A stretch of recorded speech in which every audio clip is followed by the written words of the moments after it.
Chapter 1. Rainy Season. The rainstorm came without warning. The sky, which had just been sprinkled with sunshine, was instantly shrouded by dark clouds. The heavy rain poured down. The slum residents who wanted to come out to exercise immediately hid in their houses in fear of being splashed by the rain. The rain accumulated in the streets and quickly spread in the slums. Some of the low-lying houses were submerged in the rain. The drainage system that hadn't been repaired was useless at this moment. In a moment, the entire slums of the outer wall had become a vast ocean. Maishan Orphanage. At the entrance of the residential house, a woman who looked to be in her 30s was leading a dozen children, ranging from 7 to 12 years old. They were hurriedly carrying sandbags that had been made long ago and piling them on the doorsill to block the surging rainwater. "Dean, come and help." It's useless to call him. He is a fool. It's really annoying. The boys were sweating from carrying the sandbags. When they saw a little boy standing quietly in front of the window, not far away, they were a little angry, but they knew it was useless to say anything. They could only grit their teeth and continue to place the sandbags in their hands at the door. The little boy in front of the window looked to be about 7 or 8 years old. He was thin and weak, but his height was similar to that of other children of 11 or 12 years old. The most eye-catching thing about him was his extremely fair skin, even a little sickly pale. Compared with other people's dark and dirty skin that had been exposed to strong light and ultraviolet rays, he was out of place. This made many children envious. But Dean was sighing in his heart. This was the sequela caused by the freezing chamber. Although he had left the freezing chamber for more than 3 months, but his body had not recovered. His whole body was weak. In modern medicine, it was called myasthenia gravis. It was very tiring to just stand there, not to mention carrying sandbags to block the rain. However, such a situation was a blessing in misfortune. After all, when the disaster spread to Huaxia, the Research Institute had just made the first freezer and had not had time to enter the experimental stage. No one knew if there would be any kind of failure. It was already a small miracle that he could sleep in the freezer for 300 years unscathed. But he did not feel happy. He did survive, but his parents and sister, who made the freezer, stayed behind. Facing that terrible disaster, even if they were very, very lucky to survive, now that 300 years have passed, they have long been buried in the dust.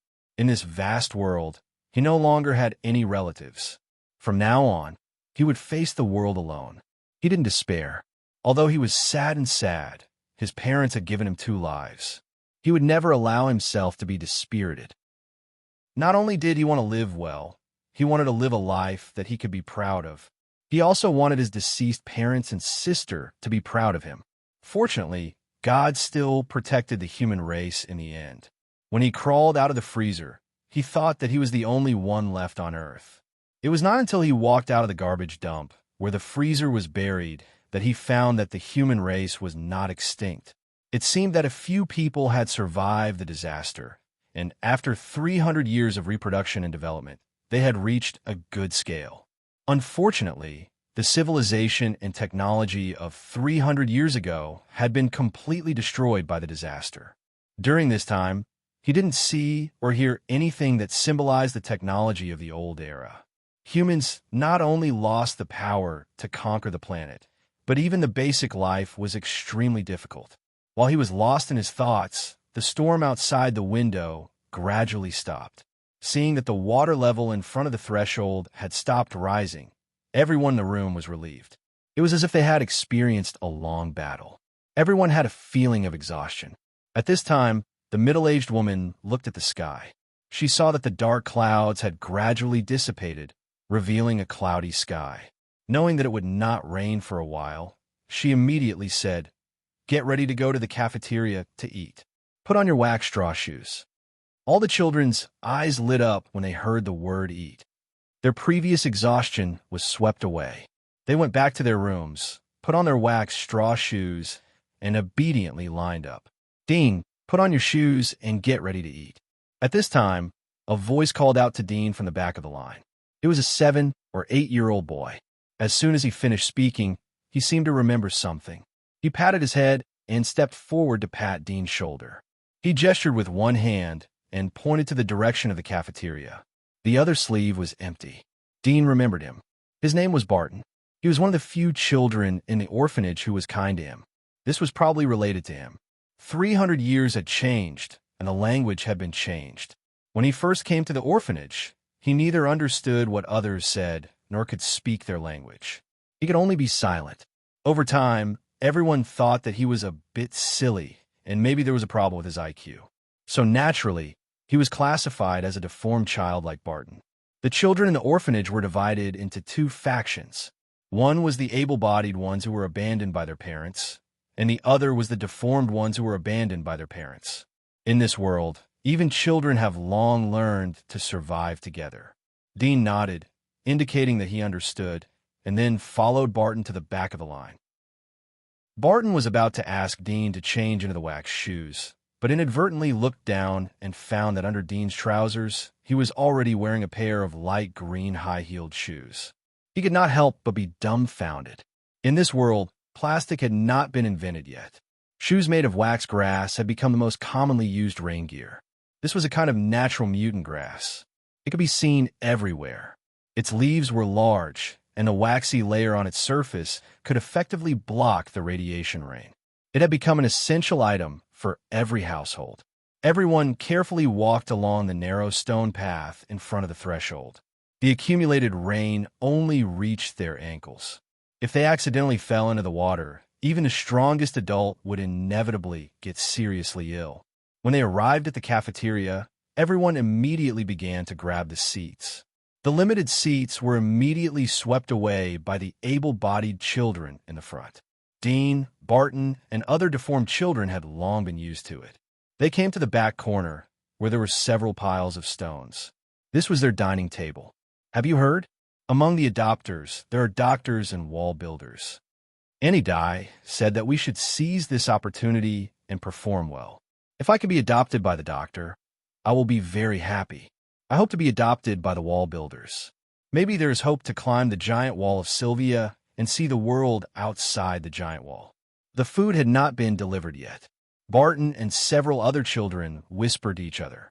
These children were either missing an ear or half of their face was covered with small lumps of flesh. None of them looked normal. When Dean heard their words, his eyes flashed, but he did not say anything. Unfortunately, Dean's brain is not good. Otherwise, with Dean's appearance and body, he will definitely be selected by those people. After chatting for a while, Barton suddenly sighed, looked at Dean, and said with some regret. The other children looked at Dean, who did not respond, and shook their heads and sighed. They had already discussed that no matter who was adopted, they should do their best to come back to help the rest of the people. Based on appearance alone, Dean was undoubtedly the most promising to be adopted. But brain problems were more serious than physical problems. For example, the child with half of his face was covered with lumps of flesh. Although it looked scary, his hands and feet were sound, and his IQ was normal. At least he could do hard work and find a job. Well, a group of broken things, but they want to compete with us for the opportunity to adopt. At this time, a thin child in a nearby seat heard the words of Barton and others, and said coldly and contemptuously. His words immediately attracted the attention of other people. For a time, disdainful eyes fell on Dean, Barton, and others. Compared to deformed children, these healthy but abandoned people had a heavier hostility in their hearts. Dean faintly looked at these people and did not say anything. Although he was also a child, he had seen a lot of things, and his heart had a depth that many adults did not have. In the eyes of these people, his current appearance was that of a fool. Look at this fool.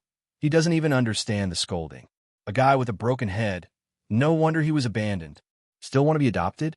Obediently wait for the age of 13 to be thrown into the mind to mine. These children did not hide their disdain and disgust, and they took pleasure in it. At this time, the food was delivered, and the middle-aged woman who brought them here said softly, "Quiet, don't you want to eat?" Hearing this, these children restrained their arrogance, and their faces were innocent, as if nothing had happened just now. The next day, the silver-gray clouds gradually stretched out, and the sun shone on the slums. In a rainy season, this was a rare sunny day. It happened to be a long-awaited big day for the children of a Maischen orphanage, Adoption Day. All the families who had made appointments in advance came to the orphanage on this day to choose the children they were satisfied with. Early in the morning, Dean got up on time. Although there was no alarm clock in this world, his biological clock had never gone wrong. After getting up, he tidied up the bedding and washed his face with simple filtered well water. He picked up another set of white coarse clothes next to the pillow. When he was about to change into it, he suddenly felt a soft ball inside. He touched it and saw that it was a purple handkerchief that had been rolled into a ball. Dean was startled and could not help but think of the little girl who led him to the orphanage in the cold night. Unfortunately, the sky was dark, and he could not see her appearance. In the past 3 months in the orphanage, he naturally knew that the people who could afford this exquisite cloth were absolutely the upper class of the outer wall. The handkerchief still had traces of black stains on his face and could not be washed clean. After a moment of silence, Dean put the handkerchief into his arms, put on his clothes, and rushed to the open space outside the orphanage. Although he only had one parent in his heart, he had to let himself be adopted as soon as possible. If a child was not adopted by the age of 13, the orphanage would give up raising him and send him to the mines controlled by the Maischen Coal Chamber of Commerce behind the orphanage. He would become a permanent free labor until he died of exhaustion or old age and would never have a chance to see the light of day again. Like Dean, on this day, all the children in the orphanage were dressed up. They washed themselves clean and put on clothes that they were reluctant to wear for a long time. These clothes were coarse clothes that were distributed when they first entered the orphanage. If your body emitted a bad smell, no one would want to be close to you. This was what Aunt Di warned them. Looking around, in front of the sand soaked by the rain, stood a large group of children, but faintly divided into 2 camps, healthy and deformed. After all the children stood in place, the adults who came to adopt, led by Aunt Di and other caretakers of the orphanage, came to the front of the children and looked at the group of orphans who might become their children. "Hello, Uncle Aunt," under the guidance of Aunt Di. Except for Dean and a few other deformed people who could not speak, all the other children were obediently shouting. Their black eyes were full of innocence, and their faces were full of longing and hope as they looked at the adults. Their fiery gazes made some of the adults sigh and feel sorry for them. Soon, Dean, who was thin but tall in the crowd, became the target of all the adults' attention. His pale as snow skin was too eye-catching, and his temperament was completely different from the children around him. The adults could not tell what was different, but they only felt that this child was very calm, with a kind of noble air. Yes, noble air. This surprised many adults. They did not expect that there would be such an excellent seedling in the orphanage of the slums. Chapter 2. The other children were sensitive to this point. One of the petite little girls, who was 8 or 9 years old, immediately said, "Uncles and aunties, he is Dean. There is something wrong with his brain. He likes to be in a daze, and he can't speak. Please don't be offended." Although she was young, the cruel living environment had made her extremely clever. Her words were very clever. She did not appear to be jealous, but pointed out Dudian's shortcomings and also sold him a good boy. Yes, yes, uncles and aunties, don't lower yourself to his level. Only then did the other children come to their senses and hurriedly chimed in. Barton and several other children who lived in the same room with Dean were surprised to see the little girl who took the lead. It seemed that they did not expect her to speak out. At this moment, when they heard the words of other able-bodied children, they could not help but look ugly. However, they did not dare to speak for Dean, for fear of leaving a bad impression on these adults. Dudi glanced at the little girl indifferently and felt slightly surprised in his heart. In his impression of the past 3 months, he remembered that this little girl was one of the few children with a kind personality among the able-bodied children. Even to deformed children like Barton, she never spoke ill of them. Especially this little girl, she was very gentle to everyone. Even when Barton and the other deformed children talked about her in private, they were full of praise. Dean also had a good impression of her. He remembered that her name seemed to be Lisa. Sure enough, he was still a little naive. At this time, When these adults heard Lisa's words, their eyes suddenly showed a trace of understanding. No wonder a child with such clean skin and such a delicate appearance would be abandoned. For a time, many adults felt sorry for her. Seeing the look of the adults, Lisa and other able-bodied children were relieved. Uncles and aunties. Suddenly, without any warning, a tender voice sounded from the crowd. All the children and adults were surprised. Suddenly, all the children's eyes widened as if they had seen a ghost. Because the speaker was Dean. In the past 3 months of orphanage life, Dean was silent every day and carefully observed and listened. He learned a lot of simple words. Moreover, the orphanage also had basic speech and pronunciation lessons. Even the most dilapidated orphanage was no exception, but there were 1-year-old babies. Although he didn't join them, but he eavesdropped and learned a lot. However, the people around him had long regarded him as a mute. They usually communicated with him using hand gestures, and no one took the initiative to chat with him. Therefore, he was too lazy to speak and was happy to be left alone. "There is nothing wrong with my body," Dean said calmly. The young and tender voice actually gave off an unquestionable illusion. He did not go out of his way to accuse Lisa of lying and take revenge on her, because there was no need to do so. The adults were surprised, but the next moment they seemed to understand something. They looked at Lisa with hidden anger in their eyes. They saw that the little girl was shocked. Soon the adults found that the other children were also surprised. They knew that the problem was not with the little girl, but with Dean. For a moment, many adults frowned. One of them, a sturdy and dark-skinned middle-aged man, said with a sullen face, "Judging from their expressions, they don't seem to know that you can speak.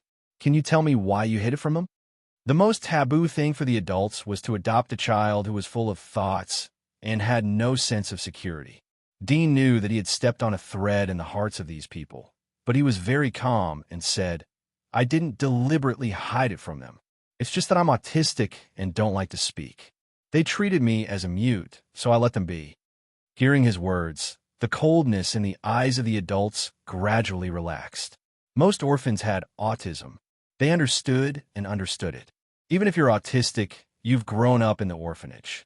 It's impossible that you haven't spoken a word, right? A fat woman in the crowd said suspiciously. Before Dean could speak, Aunt Di, who was next to him, rushed to say, "It's like this. This child loves to be clean, so we specially assigned him a separate room, so he has no chance to communicate with other children." As soon as these words came out, Dean, Barton, and the other children were slightly startled. They didn't know why Aunt Di would lie. In the orphanage, no child could enjoy a separate room. Dean's heart moved, and he immediately understood. On this point, today's orphanage was similar to the orphanages of the old era.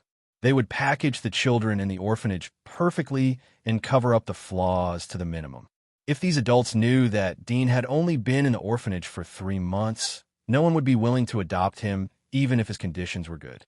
Because children of 7 or 8 years old already had memories, they would definitely remember their biological parents. No one could guarantee that when they raised him into an adult, he wouldn't leave them to find his parents again.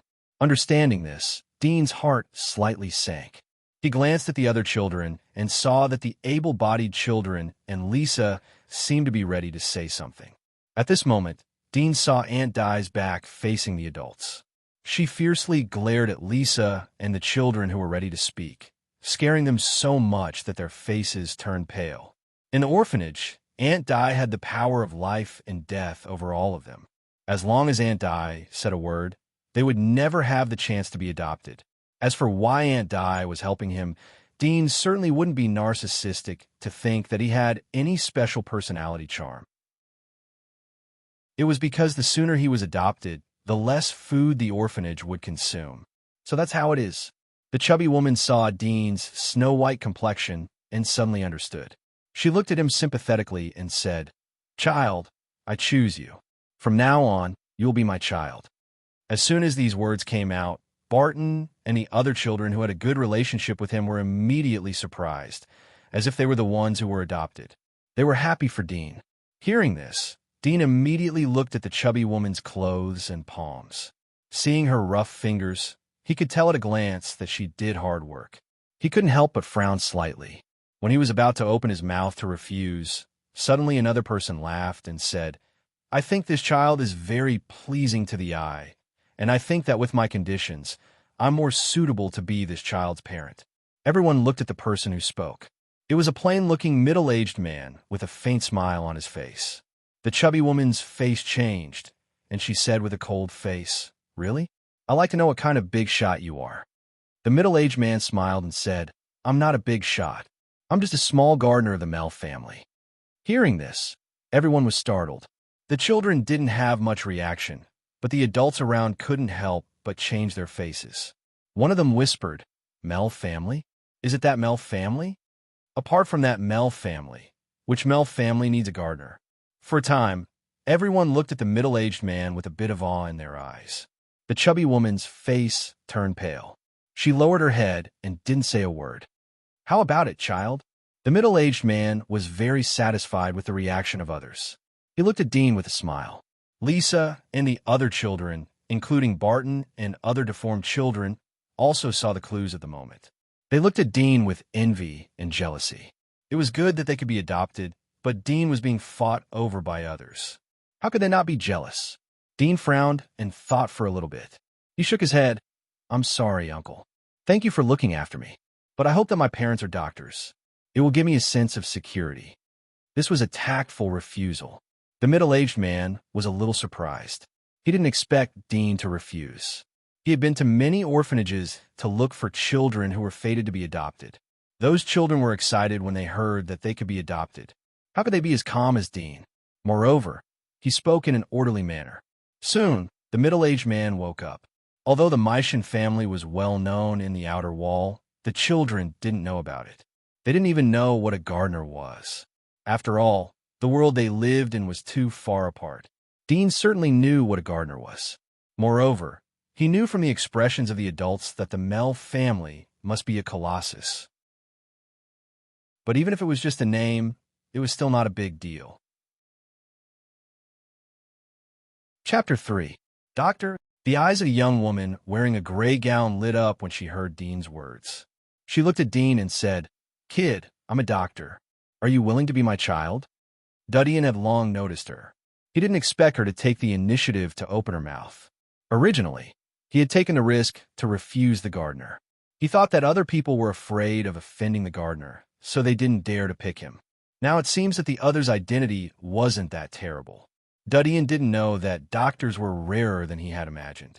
Although they were still a civilian profession, but they were one of the few senior professions that could come into contact with aristocrats. If the Mel family's steward came, then naturally no one would dare to pick his child. But a mere gardener could only suppress some miners, tailors, and other first-class, ordinary civilians. Dudian looked at her. The lines of her cheeks were very soft. When she smiled, there were two shallow dimples. He couldn't help but think of his mother's gentle appearance when she was preparing breakfast for him. He bowed his head in silence for a moment. Then he gently nodded. "I'm willing." The previous middle-aged man's face was slightly ugly, but he didn't say anything as he looked at the young woman. He secretly felt sorry for Dudian. After all, he was too young and his knowledge was too shallow. Although it was good to be a doctor, but not every child of a doctor could learn the skills of their parents. It was an extremely difficult profession to start. If they spent a lot of energy but didn't learn it in the end, then it would be too late to change to another profession. They could only become low-level coolies. But gardeners were different. As long as they had a good memory, they would be able to get started very quickly. Moreover, as a gardener of the Mel family, not only would they be able to get away from the dirty slums, but in the future they could inherit the gardener's identity and live in the Mel family for a lifetime. This was a good thing that other people wouldn't even dare to dream of. What a pity. The middle-aged man shook his head. The other children's faces turned ugly when they saw that the young woman had chosen Dudian. Barton and the other deformed children were a little bit better, although they were a little bit jealous, but more envious. But for the healthy children, it was no doubt that Dudian had taken away their precious opportunity. They couldn't help but feel resentment and jealousy. Aunt Di smiled. Dudian was one of the few children in the orphanage who was pleasing to her eyes. It didn't matter whether he was stupid or not. At least his white and clean skin was comfortable to look at. Aunt Di looked at the young woman. Dadian is very obedient and well-behaved. I hope that you will take good care of him in the future. I wish your family happiness. I will. The young woman's face was full of smiles, and she was very happy in her heart. Mina, take them to go through the household registration procedures. Aunt Di looked at the middle-aged woman next to her. The middle-aged woman called Mina waved at Dean and smiled at the young woman. Come with me. Dadian, don't forget us. Remember to come back to see us. Barton and the other deformed children were reluctant to leave. Dadian had been taken care of by them for the past 3 months. He smiled. I will come back. But don't be too discouraged. Maybe when I come back, all of you will have been adopted. Barton and the other deformed children laughed, although they were aware of the situation. I choose you. Dadian was about to leave when he heard the words of the middle-aged gardener. He couldn't help but look at the gardener. He saw the gardener pointing at Lisa in the crowd. Little girl, you are very well behaved. How about being my daughter? Lisa stared at him blankly, her face filled with disbelief. The other healthy children around her couldn't help but look at her with envy. Dean retracted his eyes and walked towards Aunt Mina. He followed her and his soon-to-be nominal mother as they left the open space. From now on, he and the other children in this orphanage would live in their own families. From now on, they would be separated from each other, and perhaps they would never meet again. The household registration procedures of the orphanage were very simple. First, verify the identity of the adopter. Second, verify the work certificate of the adopter. The purpose of the above 2 points was to confirm whether the adopter met the requirements of the law for adoption. If there was no work, or if the work was the cheapest labor, then the adopter was not eligible to adopt a child. The third point was to sign a contract to confirm the adoption relationship between the 2 parties. At the same time, the registration of the orphanage will be transferred to the name of the adopter. The last and most important point was the adoption fee. Yes, this was the main source of income for the orphanage in this world. In the old days, the orphanages only needed to meet the requirements for adoption and did not need money. But here it was different. Although it was called adoption, it was actually equivalent to selling. In a sense, it was the same as the old days of human traffickers. The only difference was that it was legal here. Dadian hadn't seen the money of this world yet. He saw his nominal mother take out a stack of thick green notes. It was the same size as the notes of the old days. There was a high giant wall printed on it. It was quite like the giant wall of Sylvia. Dadian saw her hand over the stack of notes to the smiling Aunt Mina. He knew why they accepted him so easily when he first came to the orphanage. It was obvious that the orphanage was so poor and the surrounding environment was so shabby. But they selflessly gave food and accommodation to an unrelated stranger. It turned out that he had lived here for a few months and brought them a lot of money. Dadian gently sighed in his heart. He felt that he should recognize the difference between the 2 worlds. Survival of the fittest. Either adapt to the world or let the world adapt to him. At this time, after paying the adoption fee, the young woman put away the signed contract. She bent over and stroked Dadian's hair. She gently said, Child, I'm your mother. My name is Jura. Dadian looked at her light brown eyes. He knew that this woman would be the only one he could rely on in the future. He was silent for a moment and said, Can I call you Anju first? Jura was slightly surprised. Mina, who was sorting out the contract next to them, heard his words. Don't be unruly. From now on, she is your mother. Treat her well. Don't lose the name of our orphanage. It's okay. Jura smiled and stroked Dadian's hair. She gently said, If you want to call me Aunt Ju, then call me Aunt Ju. I'll wait until you get used to it. There was a trace of warmth in Dadian's heart. He whispered, Thank you. He was really grateful because he knew that once he was adopted, his life and death would be in the hands of the adopter. He also knew from the other children that in this world, even if the parents killed their own children, it was legal. Jura smiled. Let's go back. I'll show you your new home. Jura's home was in the residential area. The people who lived here were all ordinary people with jobs. The living environment here was completely different from the slums. The smell in the air was much fresher. There was no smell of feces or rotting things. In the huge residential area, Jura's living conditions were relatively good. She lived in the southern part of the residential area. The price of the land here was twice as high as the northern part, because the northern part was close to the slums while the southern part was close to the commercial area. Those who could live in the commercial area were either big shots with military positions or rich businessmen. The amount of money they could casually spend was astronomical figures that some people in the residential area couldn't earn in their lifetime. Chapter 4.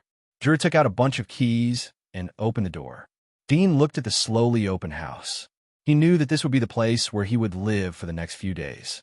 "Dean, come in." Jura took out a pair of adult cotton shoes from a small cabinet next to the door.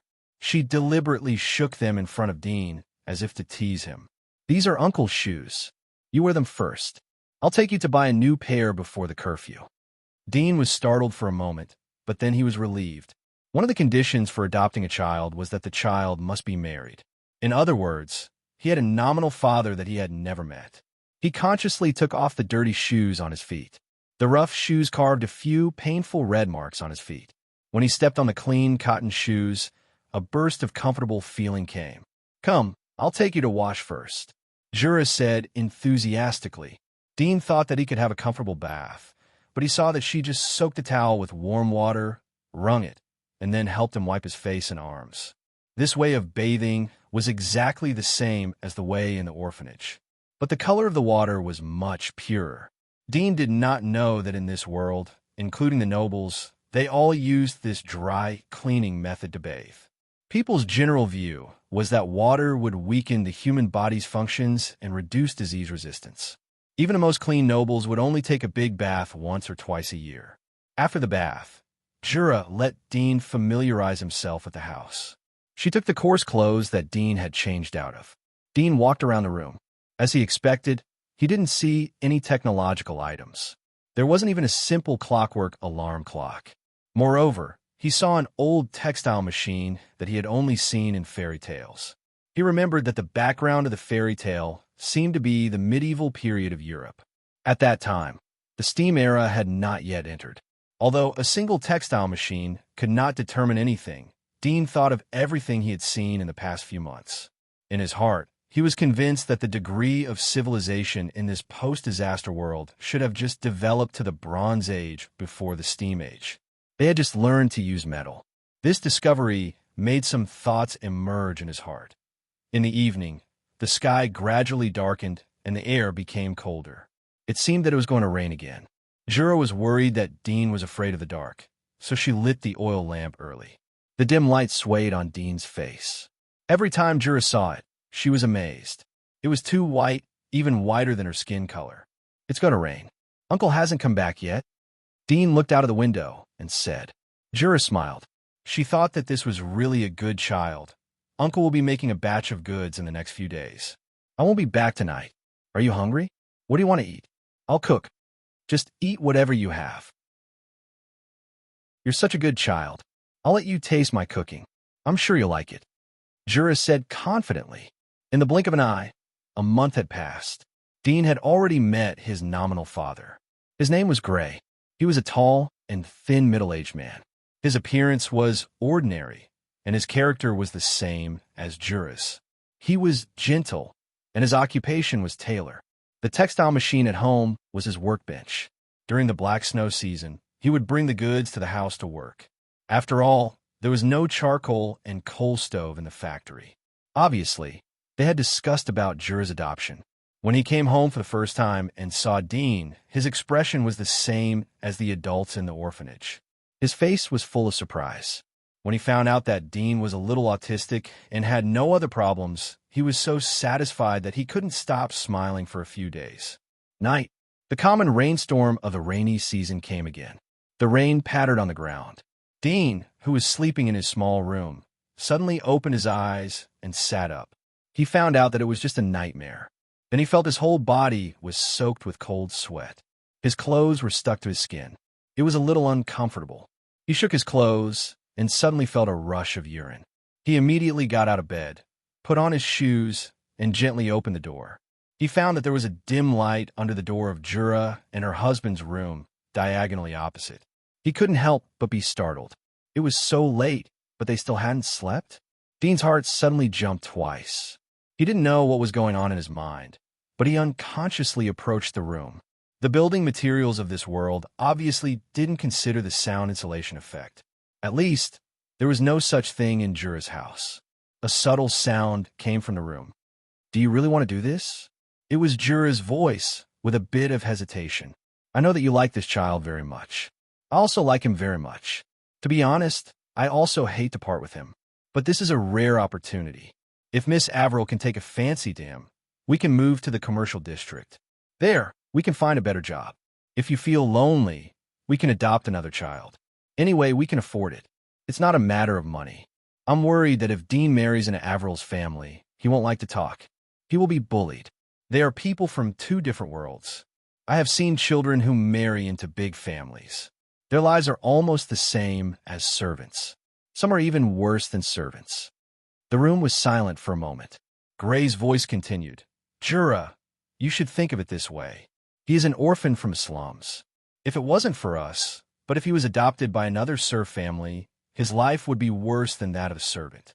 Moreover, he can live the life of a servant in Averill's family. I don't know how many people would envy him, but, well, this matter is decided. Whether it will succeed or not is another matter." The room was silent. The little figure at the door also fell silent. His little hands clenched into fists and then slowly loosened. He turned around, and as if dragging his body, he returned to his own room. It was as if he had even forgotten about the need to pee. Sitting on the bed, Dean listened to the sound of rain outside the window. He suddenly felt very sad. Although he had always regarded Jura and her husband as his nominal parents, but this month he was very touched by their meticulous care. His heart had a little more warmth. But he didn't expect that the world would once again like a mockery, breaking some of the soft beauty in his heart. In the dead of night, he suddenly felt very lonely. His heart suddenly missed his knowledgeable father and mother, who were strict and gentle to him, and his sister who always liked to pinch his ears. Why was he the incompetent one left behind? He clenched his fists, but his heart was very powerless. He didn't know how much time had passed. His heart slowly emerged an idea. Since he could no longer see his parents and sister, then let this strange world return to its familiar appearance. No one knew that in this rainy night, the gears of history, in the chest of this inconspicuous little figure in the dark, slowly moved forward. Chapter 5. The next morning, Gray was sitting in the main seat at the dining table. He was holding a residential newspaper that had been mailed this morning.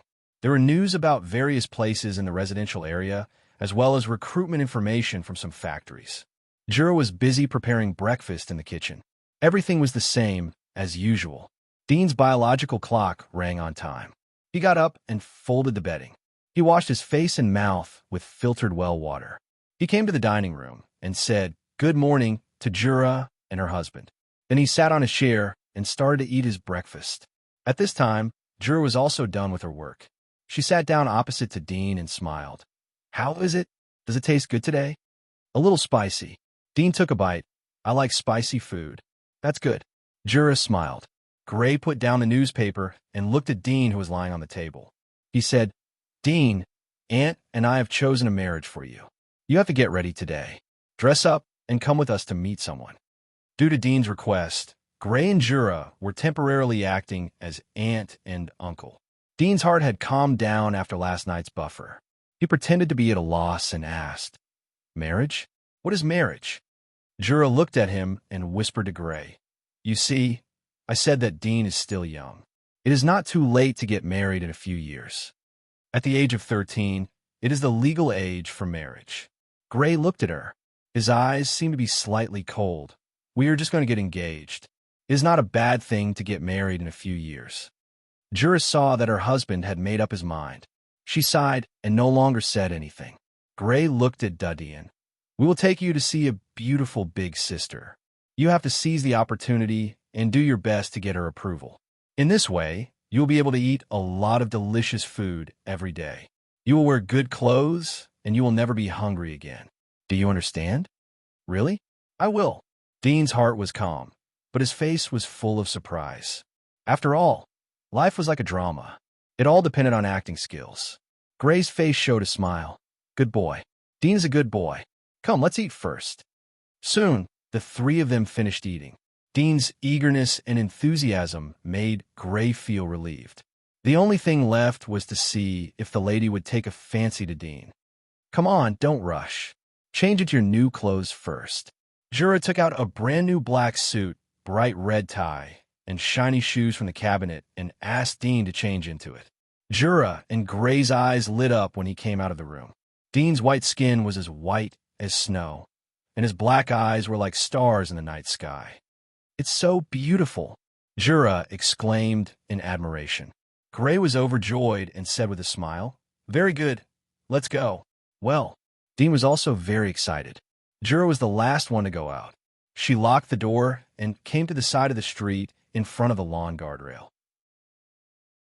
She looked at Gray, who was holding Dean's hand.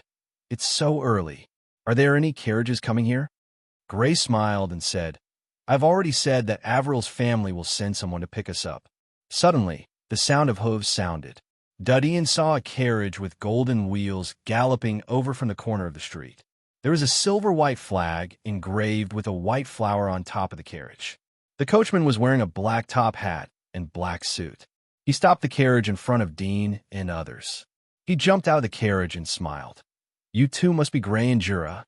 Miss is waiting for you. Please get on the carriage. He gestured to his chest to show the aristocratic etiquette. Gray's heart skipped a beat. He was flattered. How can we trouble Miss to wait for us? It's really rude. Get on the carriage. He quickly carried Duddian into the carriage. At this time, the coachman also seemed to notice Dean. There was a trace of surprise in his eyes, but then he restored his polite smile. Da-da-da. After they sat down, the coachman shook the rope and the carriage flew away. Dean silently looked at the passing buildings and pedestrians on the roadside. Pairs of surprised and awestruck eyes were looking at the carriage. At this time, Gray and Jura didn't speak. They didn't say anything to Dean. They were worried that the coachman's words would spread to Averil's family. The carriage quickly passed the south side of the giant wall. The young guard at the gate saw the white flower flag on the roof of the carriage. They clenched their fists against their chest and saluted. After the carriage left, they resumed their work and continued to check the identity of passers-by who wanted to enter the commercial district. Is this the commercial district? Dean looked at the clean streets outside the carriage and the well-dressed pedestrians on the road. He immediately felt the difference from the residential area. As for the slums, it was like the difference between heaven and hell. It was not an exaggeration. Soon, the carriage stopped in front of an elegant building at the end of the street. Dean saw a cardboard piano sign hanging on the building. The painting was very lifelike. He couldn't help but be surprised. He didn't expect that in this poor and incomplete world, there would be a piano preserved. The carriage stopped in front of the main entrance. At this time, a young man in a black suit came to the door. He looked at Gray and Jura, who got off the carriage. He smiled and said, Miss has been waiting for a long time. Please come with me. He turned and led the way. Gray looked at the gorgeous and exquisite building that was absolutely impossible to see in the residential district. There's a bit of inexplicable tension in his heart. He straightened his back and held Dean's hand as they walked in front. As they entered the hall, the bright light of the oil lamp shone on the faces of Gray and Jura. She had been invited to the commercial district several times for treatment, so she was a little calmer. It was the first time for Gray to come to such a place. Dean shook his head as he felt the man's body was slightly trembling. The murmuring music drifted over like flowing water. Dean looked around and saw that the hall was extremely spacious. There were many people sitting here eating snacks, listening to the music and chatting softly. They were dressed in very gorgeous clothes. The fabric was better than the fine thread and cotton used in the residential district. Some were silk, some were velvet sweaters. The colors were very bright. It was a clear contrast with the common primary color of the clothes in the residential district. The young man in the black suit gently made a gesture and went to a separate seat inside. Dean looked and saw two figures sitting there. One was a middle-aged woman, about 30 years old. She was wearing a well-tailored skirt. She had a beautiful face and looked very gentle. Next to her sat a little girl of about 11 or 12 years old. She had a fair complexion, brown hair, and an oval face. Although she hadn't matured, but she was definitely a beauty. The little girl also noticed Gray's family. Her eyes swept over the two adults and fell on Dean. There was a trace of surprise in her eyes. At this time, the middle-aged woman stood up and smiled at Jura. "Dr. Jura, last time my husband was cured thanks to you. Today he had business to deal with, so he couldn't come over. I hope you can forgive him." Gray hastily said, "Not at all. Mr. AI is very busy. We were rude." The middle-aged woman smiled. "Sit down first." "Yes, yes." Gray immediately pulled out a chair and sat down. Perhaps it was because he was too nervous, but the chair's leg knocked against the ground. Several people in the nearby seats who were whispering to each other immediately glanced sideways. When they saw the white metal pinned on the middle-aged beauty's gauze hat, their expressions changed and they withdrew their gazes. After Gray and Jura sat down, the eyes of the middle-aged woman fell on Dean, who was sitting on the chair. There was a trace of surprise in her eyes, but she was relieved. She smiled at Gray. "Is this your adopted child? He is so white." Gray was happy to hear her praise Dudian. He quickly said, "Not at all. Not like your Mississippi. She is so beautiful at such a young age. Moreover, she is very intelligent. She has inherited your beauty." The middle-aged woman smiled and suddenly said, "About marriage." Gray's body tightened. Jura's expression was slightly nervous. "If Ania has no opinion, then it's settled." The middle-aged woman was unexpectedly frank. Gray and Jura looked at each other and saw the surprise in each other's eyes. "Mother." At this time, the little girl suddenly said, "I want to go out with him." Her eyes pointed to Dean as she spoke. The middle-aged woman seemed to have expected her words. She looked at Gray and Jura with the same smile. Gray responded, "Dean, you accompany Miss Anya to stroll around. Remember to take good care of Miss Anya." He patted Dean's shoulder to give him encouragement. At this time, Ania got down from her seat and took the lead to walk outside. She didn't look at Dean, nor did she stop to wait for him. Dean looked at the encouraging eyes of Gray and Jura, but his heart was very calm. After saying goodbye to the middle-aged woman, he turned around and followed Ania out of the hall. "This child is very sensible." The middle-aged woman looked at Dean's back and said with a smile, Fortunately, Gray said modestly. Ania looked at the young man in black suit who was following her. She waved her hand. "You don't need to follow me. I'm just walking nearby." "Yes, Mississippi," the young man in black suit answered. After he left, Ania continued to walk in front of him. She didn't look back or talk to Dean. It was as if she was walking alone. Dean had long learned to endure the loneliness. He quietly followed behind her and looked at the buildings on both sides of the street. From these customs, he could speculate the general level of living and technology in this world. After walking for a while, Ania suddenly stopped. Dean was so engrossed in the surroundings that he almost bumped into her back. He only smelled the faint fragrance of flowers from her clothes.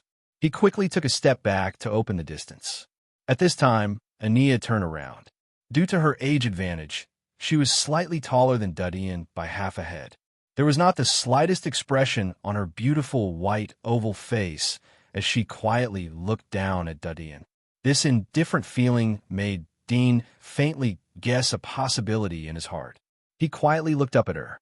Seeing Dean's calm appearance, Ania's eyes flashed a trace of surprise. But soon she restored her indifferent expression and said, "Have you heard of the opera Violet?" Dean was surprised. He didn't expect her to suddenly come up with this irrelevant question. He subconsciously wanted to answer no, but Ania didn't give him the opportunity to speak. She continued, "Have you heard of Mr. Fitz's music?" "No." Dean was about to say something. "Do you know ballroom dancing?" Ania's tone was indifferent. She didn't give him the opportunity to answer. Dean heard this and understood that this was not a polite question, but a question with undisguised contempt. He silently looked at the girl. Do you know horsemanship? Do you know swordsmanship? Do you have ideals and pursuits? Ania asked 6 questions in one breath. Then she calmly looked at Dean and said, If you're a smart child, you should have already understood that you and I are not people of the same world. Dean quietly looked at her beautiful face. He didn't expect that such sharp and even mean words would come out from the mouth of a child who was only 3 or 4 years older than him. Chapter 6. We don't have a common language. Ania indifferently looked at Dean and continued, If it wasn't for your mother who cured my father's illness, we wouldn't have any contact at all. But don't think that you can climb up to our family because of this kindness. Ania, will never find an incompetent husband who will make me lose face. Although you try to imitate elegance and cultivation, but in front of a real aristocrat, I can see the root of your bad habits at a glance. Commoners are commoners. You don't have the blood of the aristocracy flowing in your bones. No matter how much you learn, you can't hide your poverty and rudeness. Ania coldly looked at Dean. Although your appearance is very clean and different from those dirty and smelly workers in the residential district, but it's nothing strange. They don't know where they found you. They thought that I would take a fancy to you and let you marry into our Avril family. Then they would be able to live in the commercial district. What a joke. My father was polite to them, but they don't respect themselves. This is the gap between commoners and nobles. They don't know the importance of it. Dean quietly looked at her and waited for her to finish. Ania saw that there was no change in Dean's calm expression. She couldn't help but frown, but soon her face turned cold again. You may not understand what I said, but it doesn't matter.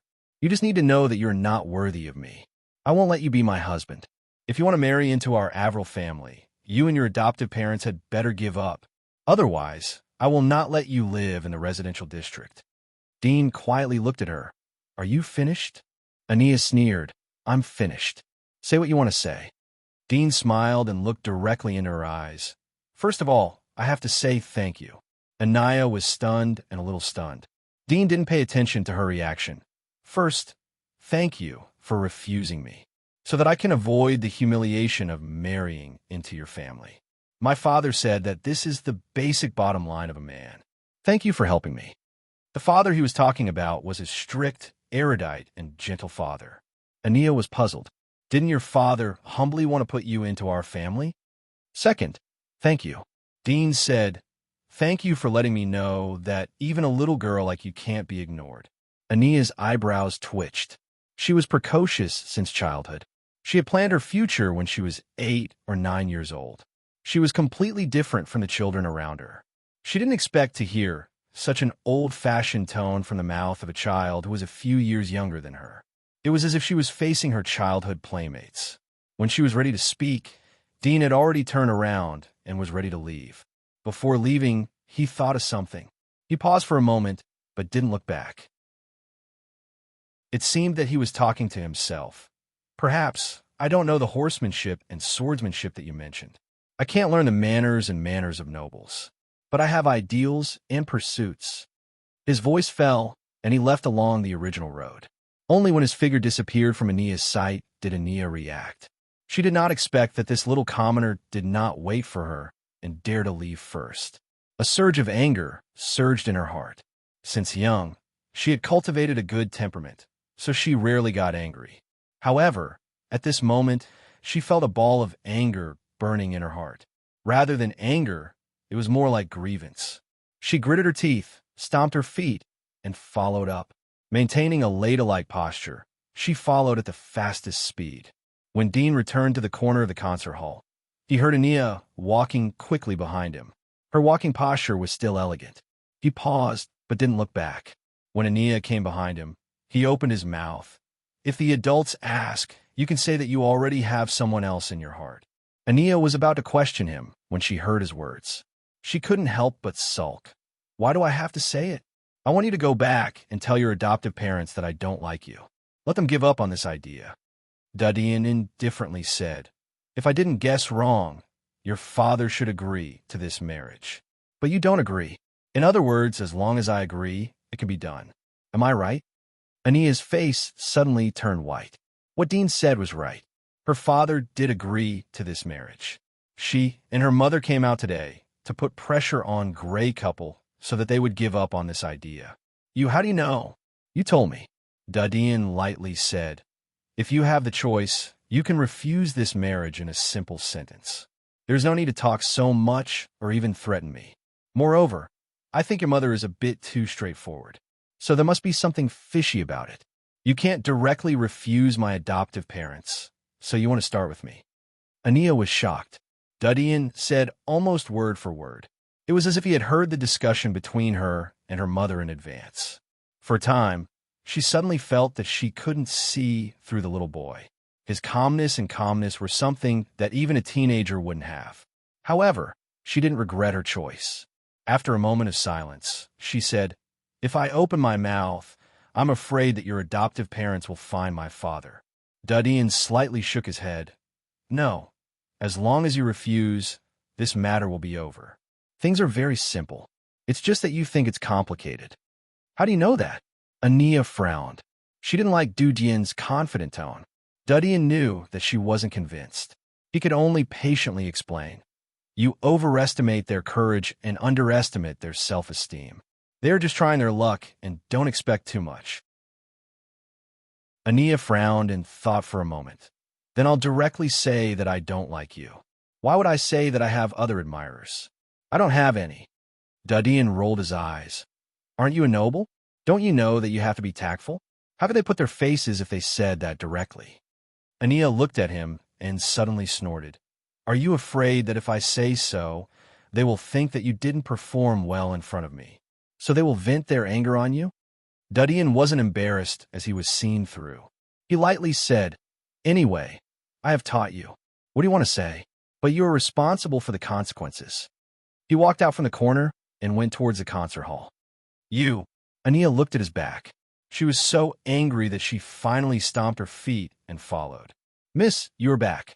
The youth in black suit saw Dadian and Ania appear. He was relieved and smiled. Ania was worthy of being a noble. In just a few steps, the anger on her face had completely calmed down. She gently nodded and walked into the hall. The carriage with the white flower flag flew from the commercial district into the residential district. It stopped in front of 108 Lincoln Street. Dadian family of 3 got off the carriage. The coachman shook the whip, and the carriage rushed away. Jura glanced at her husband's gloomy face. She took Dadian to open the door. It's just an excuse. It's obvious that they despise our status. Nobles? I finally understand. They're just a bunch of hypocritical and arrogant fellows. At home, Gray vented his frustrations. Jura quickly said, Shoo, lower your voice. Don't let others hear it. Gray choked and didn't say anything. It was a big crime to talk about nobles in private. Jura said to Dadian, Dean, you go back to your room and rest. Come out for dinner. You are tired today. Gray looked at Dadian. His lips slightly moved, but he didn't say anything. He was disappointed in his heart. After getting along with Dadian for a month, he knew that Dadian was a good boy. He would never do anything impolite. He could only blame the other side's vision for being too high. Dadian nodded and went back to his room. Half a month later, the rainy season that lasted for 4 months finally came to an end. On this day, the sun was shining brightly. Chapter 7. Dean nodded slightly. A few days ago, Gray and his wife had talked to him about this matter. They hoped that he could inherit Gray's sewing skills and become an excellent tailor. But Dean had a goal in his heart, so he directly refused. Gray couple was not angry. It was a good thing for a child to have his own ideas. They were not a serf family, so they were worried that their child would get into trouble. Unfortunately, it is too difficult to become a doctor. If you had followed me from childhood, then there would be hope to learn. Jura pinched the vegetable roll. She felt some regret. Dean was a smart child, but unfortunately, he was too late. When he became a doctor, he had passed the age where the doctor's senses were the most sensitive. Tell me, what do you want to learn? Gray smiled. Dean looked up at them and said, Law. Law. Gray couple was startled. Jura asked, Dean, do you know what profession this is? I know. It is one of the 3 civilian professions, just like doctors. When Dean got the list of professions given by Gray, he locked on to this profession. For him, it was the most suitable profession to understand the difference between this world and the modern world. Grace solemnly said, "You have to think clearly. Law school is the most difficult, even more difficult than being a doctor.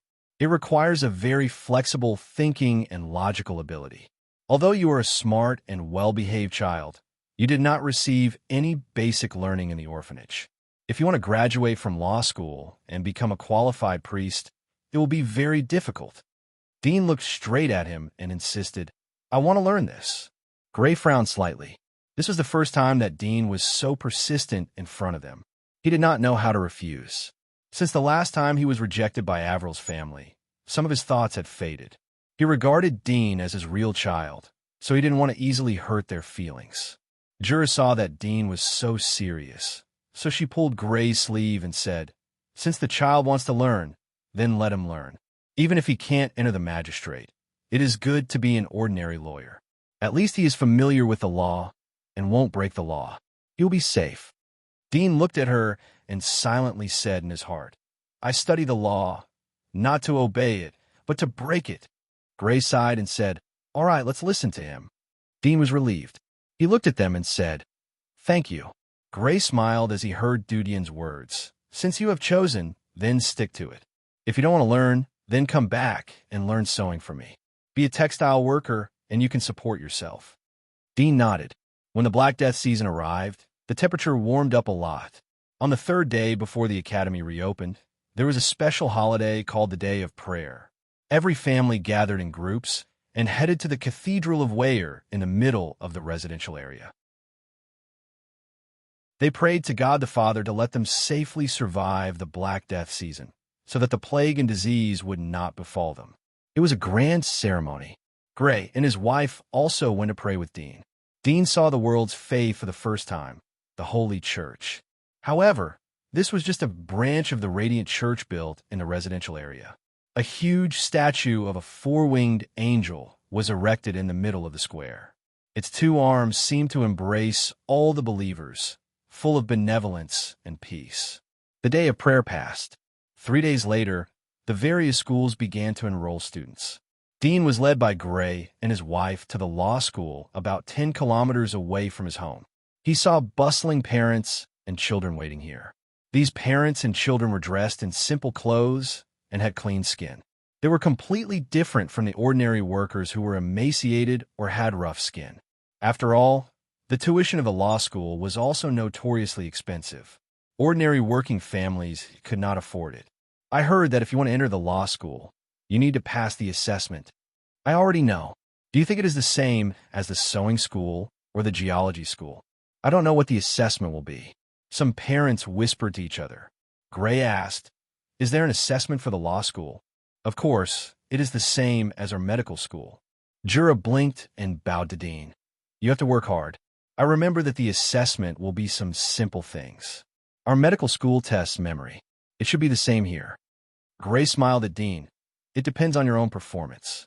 If you don't pass, we will go to the sewing school to sign up." Dean rolled his eyes in his heart. If it was really a memory test, he could kill the examiner in minutes.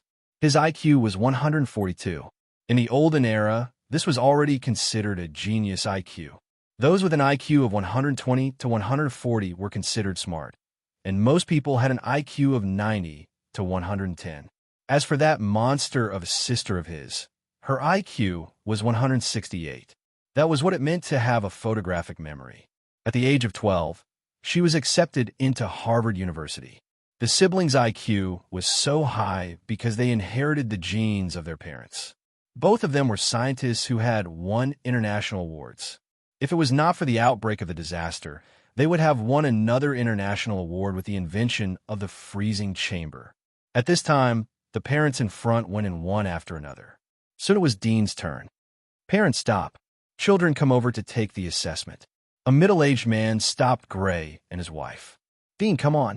Jura encouraged Dean, but Dean felt that the smile in her eyes was too cheerful. Entering the spacious room, he saw two middle-aged examiners, a man and a woman, wearing black robes with complex golden silk embroidery patterns, simple and gorgeous. They saw Dudian, smiled, and said, Child, come here. Dean stepped forward. Let me ask you a question. You have a frying pan. It can only fry 2 fish at a time.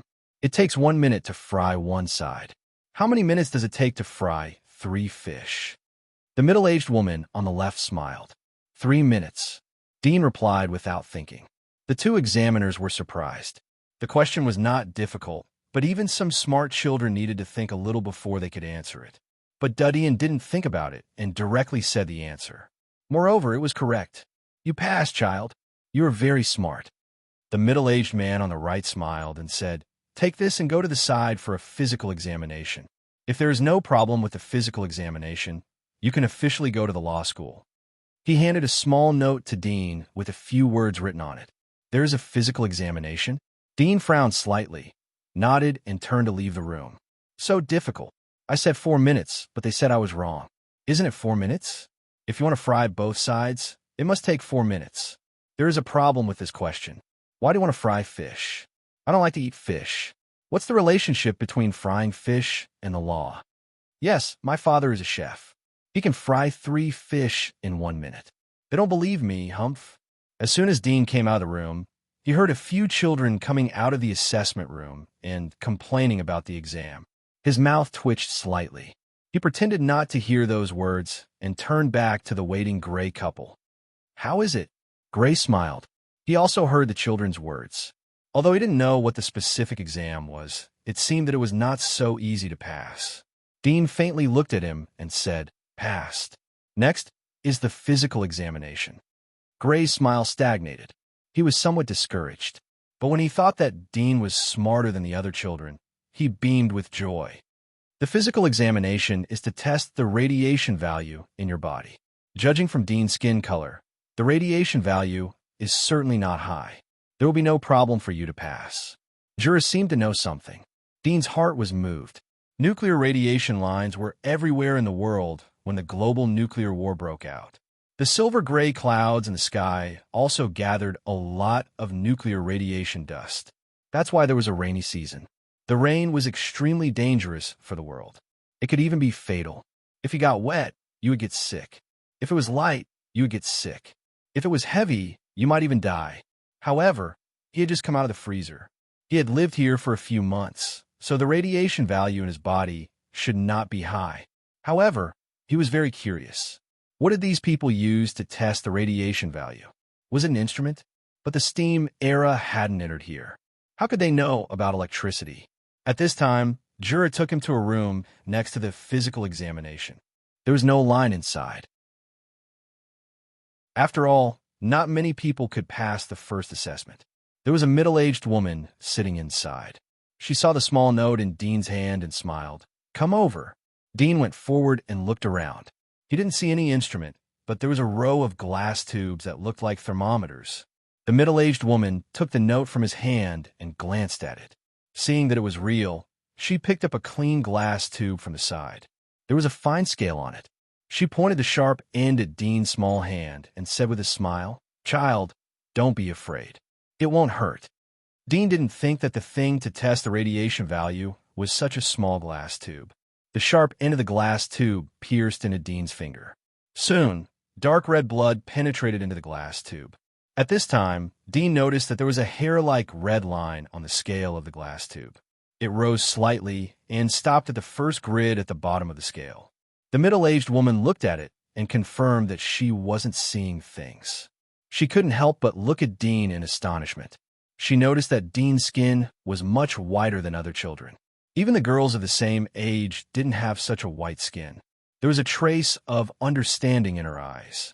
She looked at the gray couple next to her and said, Such a low radiation value. It's the first time I've seen it. It's incredible. I guess only in the commercial district can such a healthy body appear. Jura obviously knew the radiometer. She was also shocked. She looked at her husband and said, This is a radiometer. It's specially used to test the human radiation value. Dean's radiation value is quite low, even lower than ours. It's estimated that he's comparable to those noble children. Gray knew the importance of a human radiation value, but he didn't care. Jura said that he was comparable to the noble children, which made him happy. He lovingly stroked Dean's hair. Dean glanced at the red line on the radiometer. He suddenly felt that the line was slightly twisting. It seemed that it was a living thing. On the night of Dean's registration, in a castle in the commercial district. Chapter 8. The great figure on the desk did not raise his head, but gently nodded. The shadow who was kneeling on the ground saw the message, respectfully clenched his fist, and covered his chest. He quietly disappeared, leaving only a piece of white letter paper on the desk. After finishing the work at hand, the eyes of the stalwart figure fell on the snow-white letter. His blade-like thick eyebrows slightly raised. He opened it casually and glanced at it briefly. Seeing that it had indeed reached the passing line of less than 5 scale lines, he was just about to put it down when his eyes suddenly focused on the test value at the bottom corner. 08. The great figure stared at the number for a while. He put away the letter paper, got up, and put on the coat rack at the door. Then he opened the door. In the hall, the slightly fat, middle-aged butler looked at the master and was surprised. "Master, are you going out so late?" "Well," the great figure ordered, "prepare the car. 300 years ago, a natural disaster came to the world.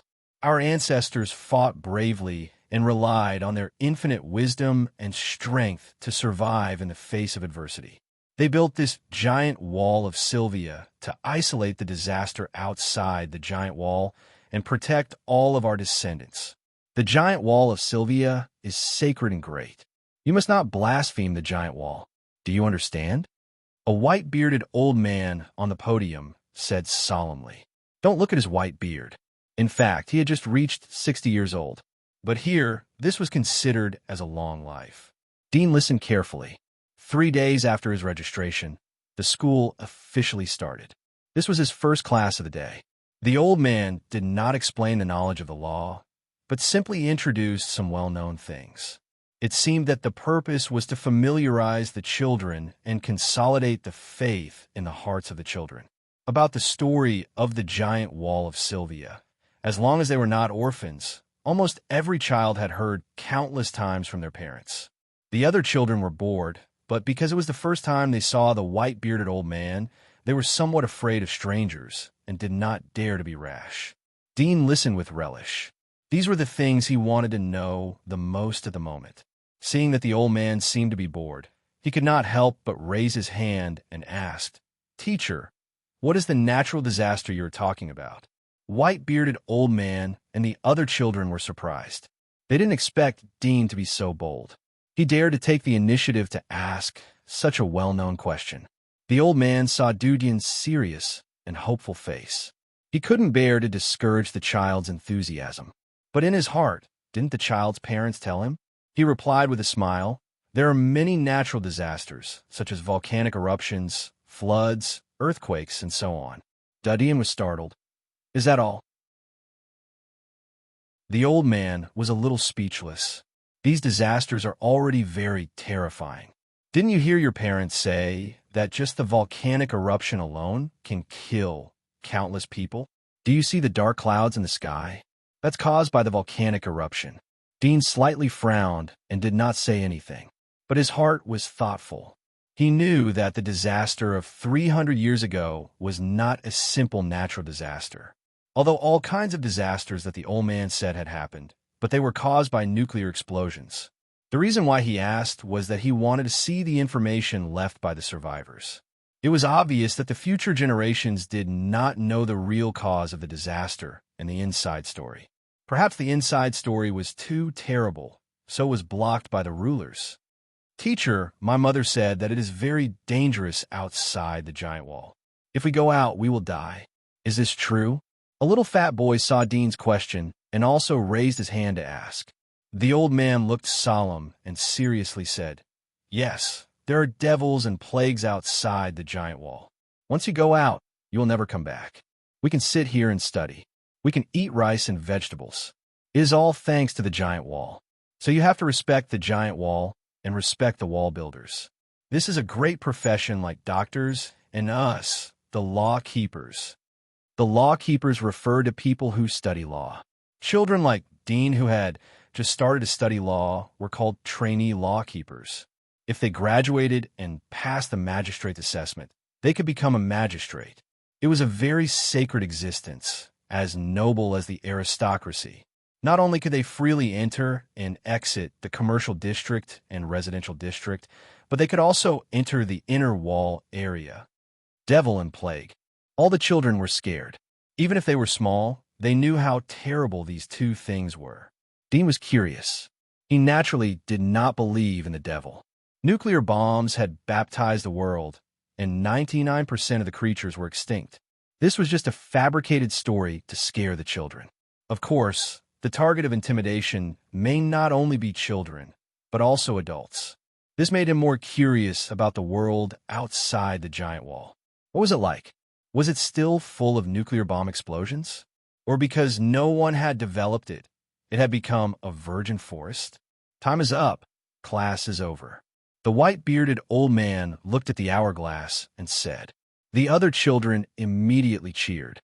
At this moment, two young people wearing black leather armor suddenly appeared at the door.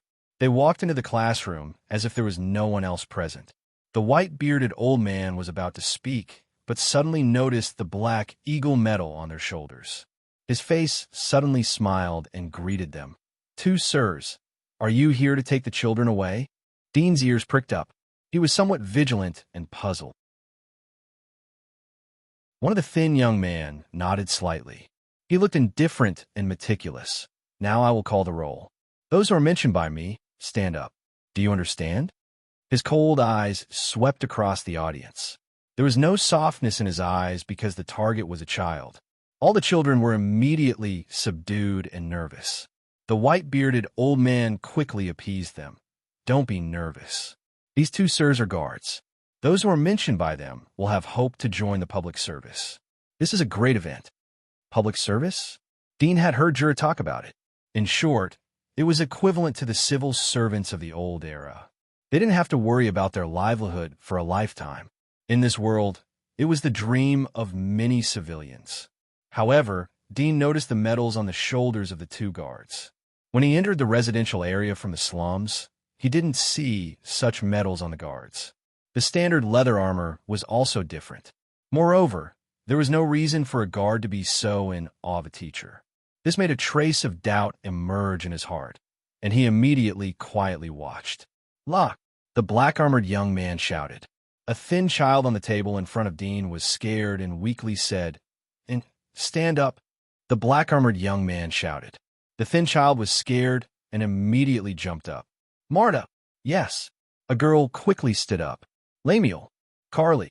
The children stood up one by one. The young man shouted, "Dean!" Dean's eyes narrowed as he slowly stood up. There were a total of 8 children, including him.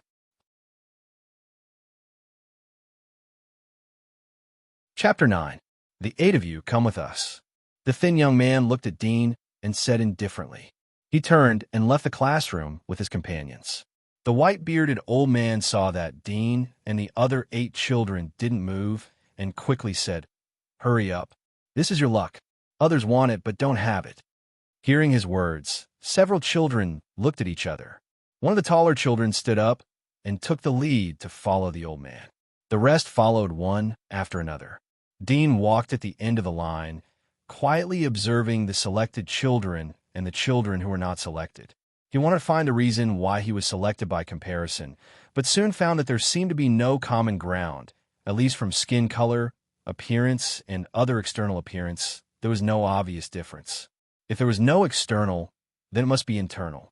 He suddenly thought of the physical examination before school. His eyes narrowed. It seemed that this was the most suspicious.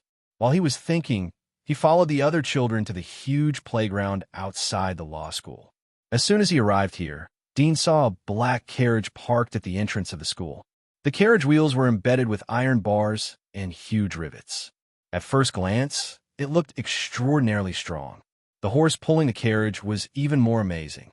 It was nearly 3 meters high and wearing a helmet. It stood there like a beast. Dean was not the only one who was surprised. The other children were even more stunned. "Come, get on the carriage," the thin young man said. All the children hesitated for a while.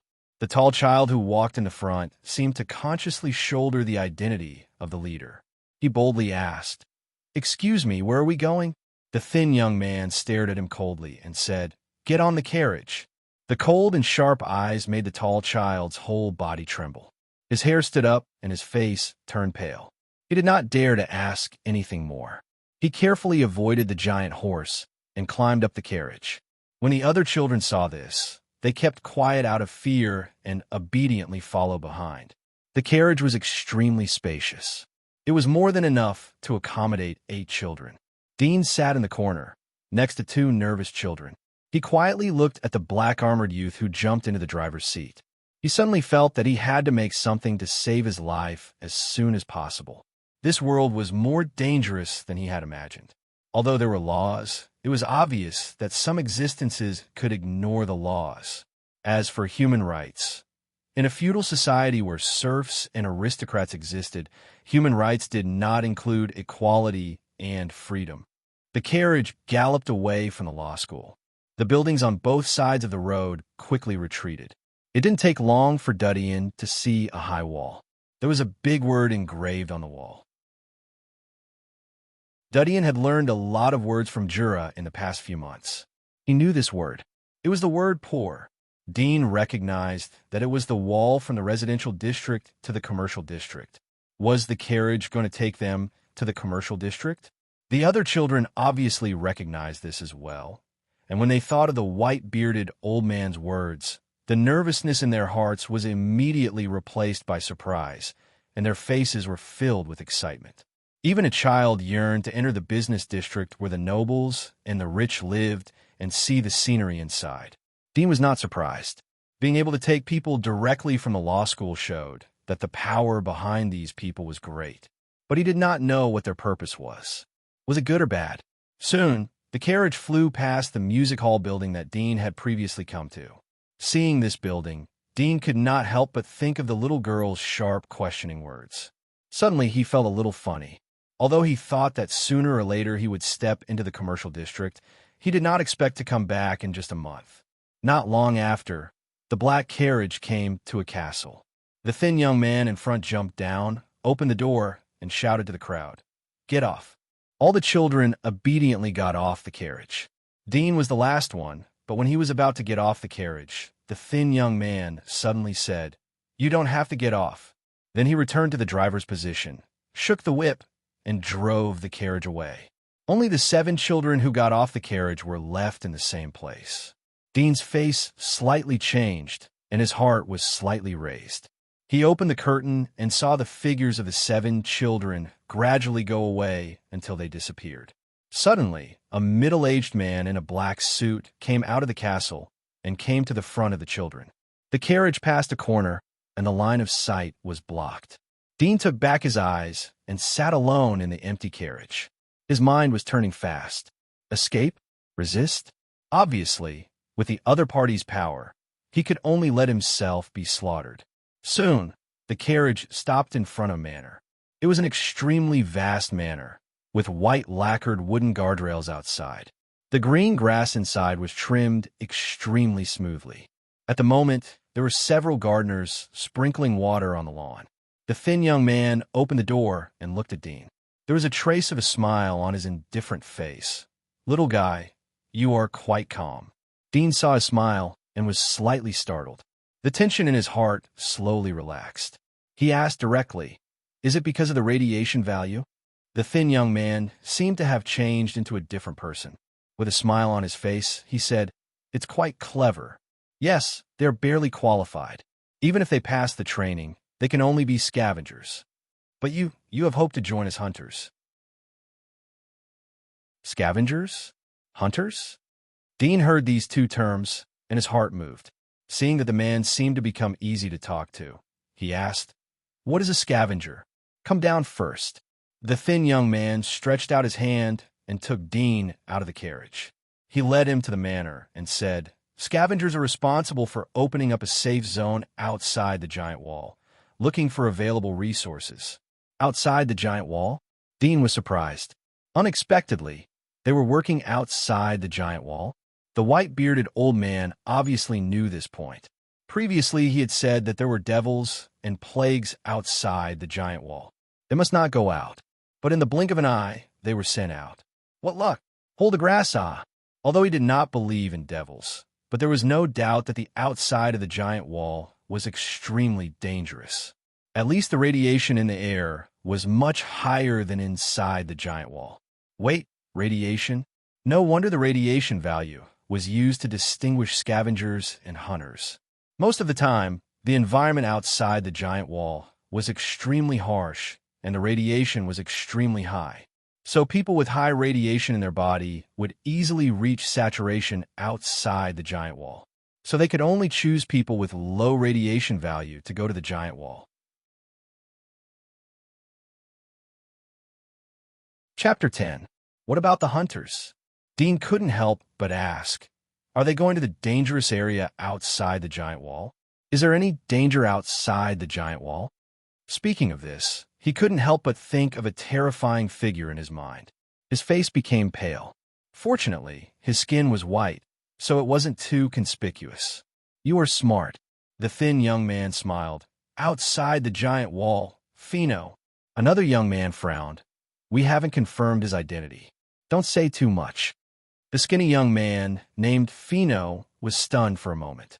He shrugged his shoulders and said, it doesn't matter. His radiation value is 0. 8 scale, not more than 1. Basically, he has a light physique. Don't make a conclusion before the test. Another young man frowned. Fino thought for a moment and bowed to Dean. We can only wait until you pass the test, but someone will explain it to you at that time. Dean was slightly startled as he heard their dialogue. Light physique? What is this? You will know in a moment. Fino smiled mysteriously. At this time, the three entered the manor. Several gardeners saw Fino and Dudian and nodded respectfully. Along the white stone path in the middle of the lawn, the three of them came to the front of the castle. The giant gate, which was more than 10 meters high, slowly opened. Fino led Dean into one of the tall towers. Along the winding steps, they came to a dark top room. Along the way, they saw a large number of servants. These people saw Fino and Dudian and respectfully called them master. Dean looked at the dark room. There was no window. The only ventilation window was covered by a black curtain. Perhaps it was because they hadn't seen the sun for a long time. The air in the room was cold, like the temperature in the early rainy season. In the center of the room, there was an isolated metal platform covered with a black cloth. Fino stepped forward and opened it, revealing a smooth crystal ball. White cold air rose from the crystal ball. It turned out to be a pile of ice. Come, little guy. Fino took out a sharp knife from the inside of the black leather armor and looked back at Dean. Come here. Dean saw that he still had a smile on his face, and there was no killing intent, so he slowly moved forward. Suddenly, he saw that there was a very pure white worm in the almost transparent crystal ball. If he didn't look carefully, it would be almost impossible to see. This is a light worm that likes to live in cold environments. Fino smiled and said, if you have a light physique, it won't eat your blood. She grabbed Dean's small hand and moved it to the top of the crystal ball. There was a small round hole at the top. The crystal ball was actually a container. Dean felt a slight pain in his fingers. A drop of blood dripped from his fingerprints and fell into the round hole, sliding inside. At this time, the light worm that was sleeping soundly in the crystal ball seemed to be disturbed and woke up from its sweet dream. It raised its head slightly towards the place where the blood slid, as if it was sniffing. The next moment, it crawled towards the blood. Seeing this scene, Fino's expression changed, and the other young man also frowned. Dean thought of Fino's previous words, and his heart sank. The light worm quickly crawled in front of the blood. Then its body was like a sponge, sucking in the blood. Its pure white body also became a touch of red, but this redness soon dissipated, and it returned to its pure white state. Impossible. Fino frowned and murmured, is it too hungry because it hasn't eaten for a long time? He cut his finger with the knife in his hand, and blood dripped down. However, the light worm didn't even look at it. It crawled back to the bottom of the crystal ball and curled up. Fino's face was gloomy. Without saying a word, he pinched Dean's small hand and quickly cut it. When the blood fell into the crystal ball, the light worm crawled over and quickly absorbed it. Really not. Fino seemed to be a little discouraged. He let go of Dean's small hand and put away his knife. The other young man looked at Dean and indifferently said, "It seems that your previous family was very good." Dean already knew the reason of the matter.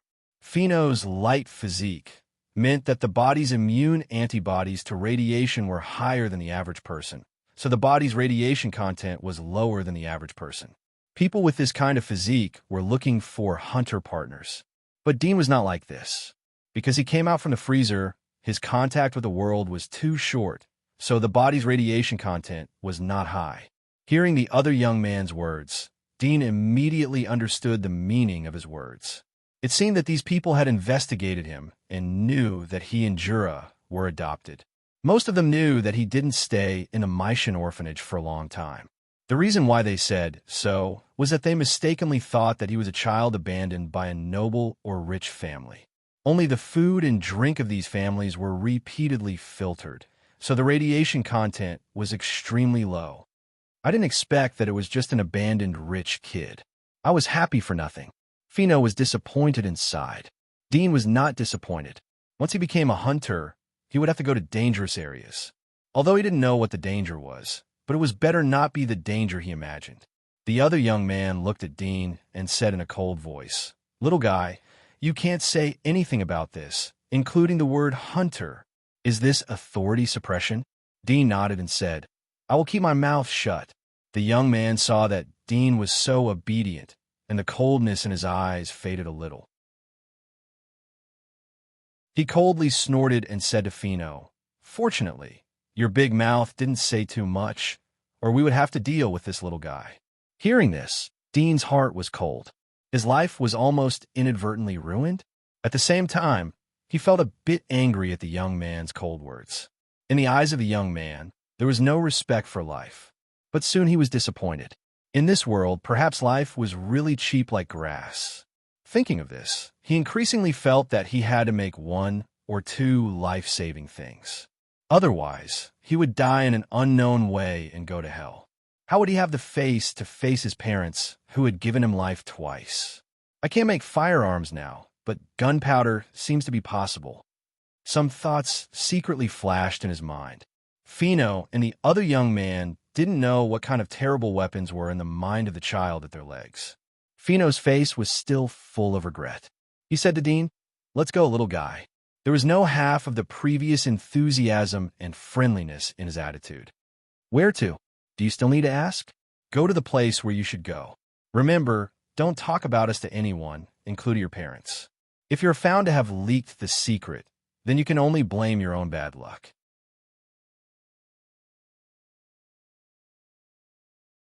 Chapter 11. When they left, Fino drove alone. He didn't go to the scavenger's castle that Dean had seen before, but went directly to the residential area. He stopped under the high wall and let Dean get off the car. "Don't I have to be a scavenger?" Dean was puzzled. Fino jumped back into the carriage and said impatiently, "We have already tested you, so you don't need to go there again. In a few days, someone will take you to report." With that, he shook the reins in his hand, and the black carriage sped away. Dean frowned slightly. He turned and walked along the street towards Jura couple's house. Fortunately, he had followed Ayer's carriage back once and remembered the route. Otherwise, he would have gotten lost. By the time he returned to 108 Lincoln Street, he was tired and panting. His body was sweating and his legs were sore. Although Jura couple's house was not far from the high wall, only 7 or 8 miles away, but his body hadn't recovered from the cold storage. His physical strength was much weaker than the average child of the same age. Jura couple stood in front of the door and looked around. When they saw Dean appear from the corner of the street, their eyes lit up and they quickly greeted him. Gregor said, "How come no one sent you? Did you walk back by yourself?" Jura gave him a white look. "Let's go back first." Gregor came to his senses and immediately picked up Dean's tired and weak body. He quickly went back to the house. After closing the door, Jura found a cotton towel to wipe Dean's sweat. She asked with concern, "Child, are you okay? Those people didn't do anything to you?" Dean saw their reaction and knew that most of them knew something. He asked, "Do you know? Someone came to inform us that you are qualified to join the guards." Gregor looked at Dean's flushed face and suspiciously asked, "Did you pass the test?" Dean thought that his identity as a scavenger also needed to be kept secret. "I have passed. In a few days, someone will take me to report, but I don't want to go. Can I refuse?" If he could choose, he would like to learn the law first, master more things, and then go outside the giant wall to see the scenery there. Gray heaved a sigh of relief and said in amusement, "Do you know how many people want to go but don't have the chance? You still want to refuse? Being able to become a guard will allow you to not have to worry about food, drink, sickness, and death for the rest of your life. You just have to stand guard every day, and you'll have a large salary. Furthermore, no one will dare to bully you. How great is that?" Jura gently looked at Dean. "Do you still want to learn the law?" Dean nodded seriously. "I asked for you." Jura smiled and said, "When you go there, you can learn the law. Not only the law, but also medicine, geology, sewing, and so on. It's a comprehensive school." "School?" Dudian was startled. Many people couldn't tell the difference between a college and a school. To put it simply, a college specialized in one field, such as law school or sewing school, while a school was made up of many colleges, and the things they learned were very comprehensive. What's the point of learning the law? When you become a guard, you won't have to worry about anything. Gray patted Dean's shoulder, smiled, and encouraged him. "I heard that there will be elimination in the training. You have to concentrate and don't get eliminated." Dean's heart relaxed. Comprehensive study? This was exactly what he wanted. "Auntie," Dean seized the opportunity and said to Jura, "I want to borrow some pocket money. I will definitely return it to you later." Jura was surprised for a moment, then laughed. "How much do you want? I'll give it to you. There is no need to borrow or return. We are a family." "Yes." Gray smiled and said, "I have lived here for so long. Dean should change his words." Dean pretended not to understand his words. He estimated in his heart, about 100 copper coins. "So much?" Jura and Gray were surprised. 100 copper coins was almost equal to their living expenses for half a month. Gray asked, "What do you want to buy that you need so much?" Dean had long thought of a reason. "I want to buy something to eat and go back to visit my friends in the orphanage."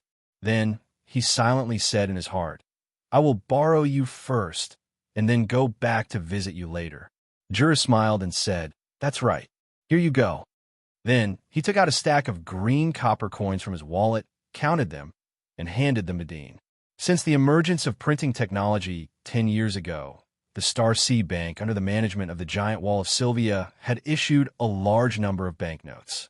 In just a few years, the banknotes had replaced the coins and circulated to every household in the residential area. People had gradually become accustomed to using light banknotes to trade. "Thank you." Dean immediately took it and put it in his pocket without counting it. Seeing this, Gray didn't say anything more. He waved his hand and asked Jura to prepare dinner. The next morning, Dean got up on time. After washing and eating breakfast, he said goodbye to Jura and Gray and went straight out. Although he did not know when the scavengers would send someone to pick him up, he did not need to go to law school for the next few days. Sulfur. Dean vaguely remembered the method of making gunpowder. It was a festival when his sister told him to make firecrackers. But he did not know what else was needed in addition to sulfur. After all, he was still young at that time and was not interested in these things.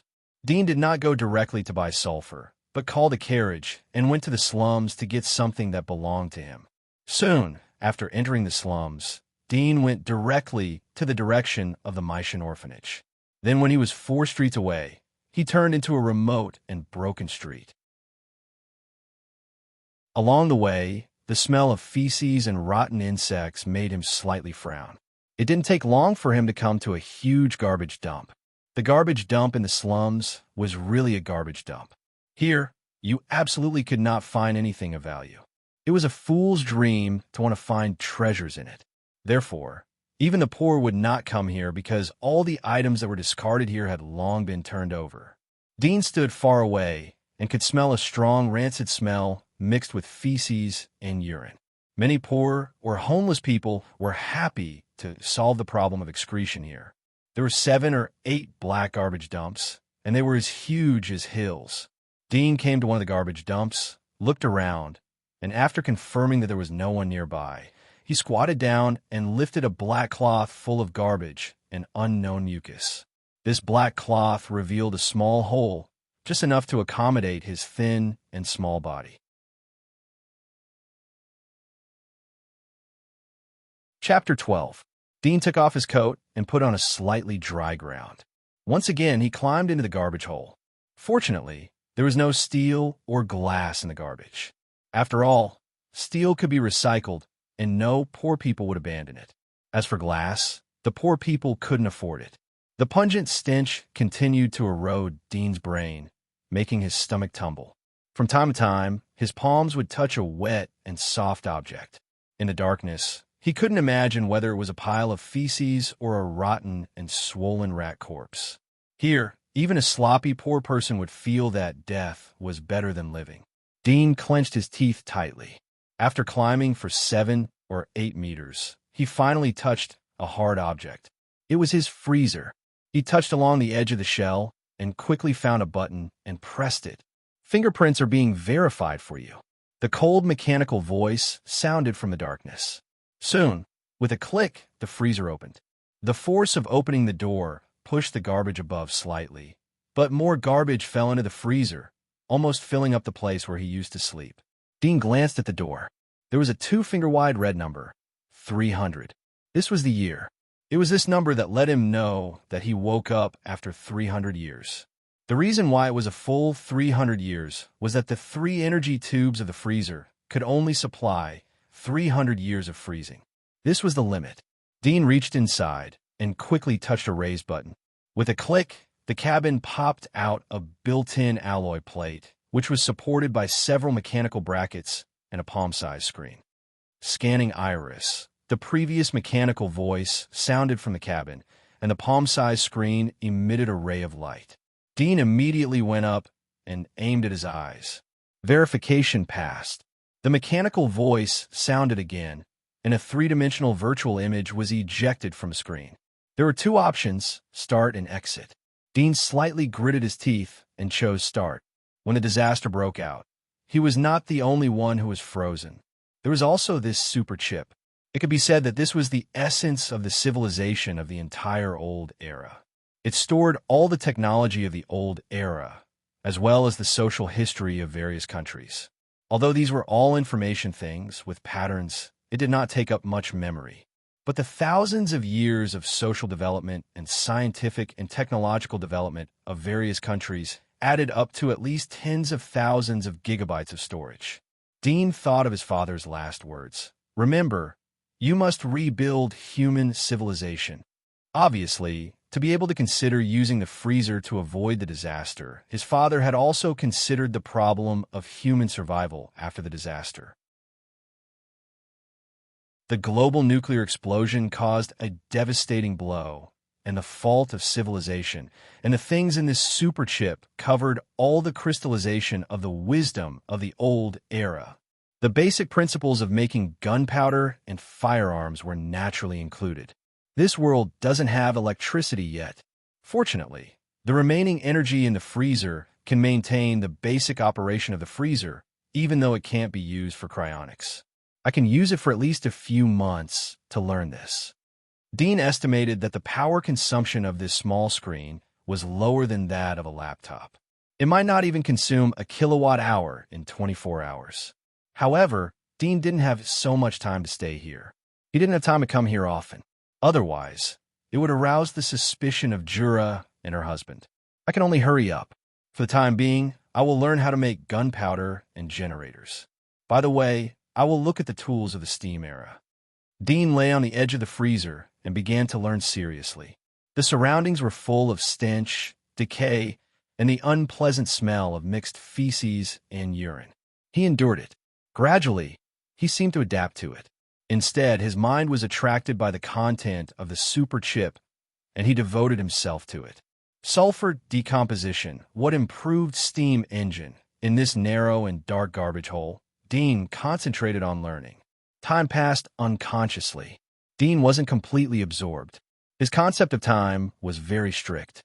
At about 4 o'clock in the afternoon, at dusk, he rubbed his sore eyes and quit the super chip's teaching. He didn't eat or drink for a whole day.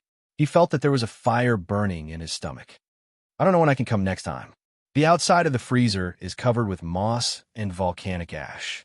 It was thrown here as a strange rock. But the last time the door was opened, the rock layer was also cracked. If it is seen again, they will definitely notice that it is metal. I must take the super chip away. Dean made a decision. It was too dangerous to continue to leave the super chip here. He didn't bring the super chip when he was in the Mysian orphanage. That was because the children in the orphanage slept together. It was inevitable to be noticed. Now it was different. He lived in a residential area. For the people there, a small piece of metal was not worth looking at. Even if he went to the scavenger training ground, it would not attract any attention. Dean disassembled the memory card slot behind the player and pinched out the small chip the size of a fingernail. Because the energy pipe of the freezer was connected to the circuit of the freezer, it couldn't be disassembled. Without a mobile power supply, the player would lose its function. Looking at this small chip, Dean sighed in his heart. Thousands of years of human history and technological inventions were compressed into this small object. If the rulers of the world knew the value of this chip, he didn't know what crazy things they would do. Cautiously putting away the chip, Dean closed the freezer again. He secretly thought that he could see it again the next time he came. He struggled to change direction and crawled out of the garbage dump. It was only 7 or 8 meters, but it was like a baptism in hell. When he crawled out of the exit, the air outside was slightly less stinky. It was so fresh when he breathed into his nose. He took a few deep breaths and looked around.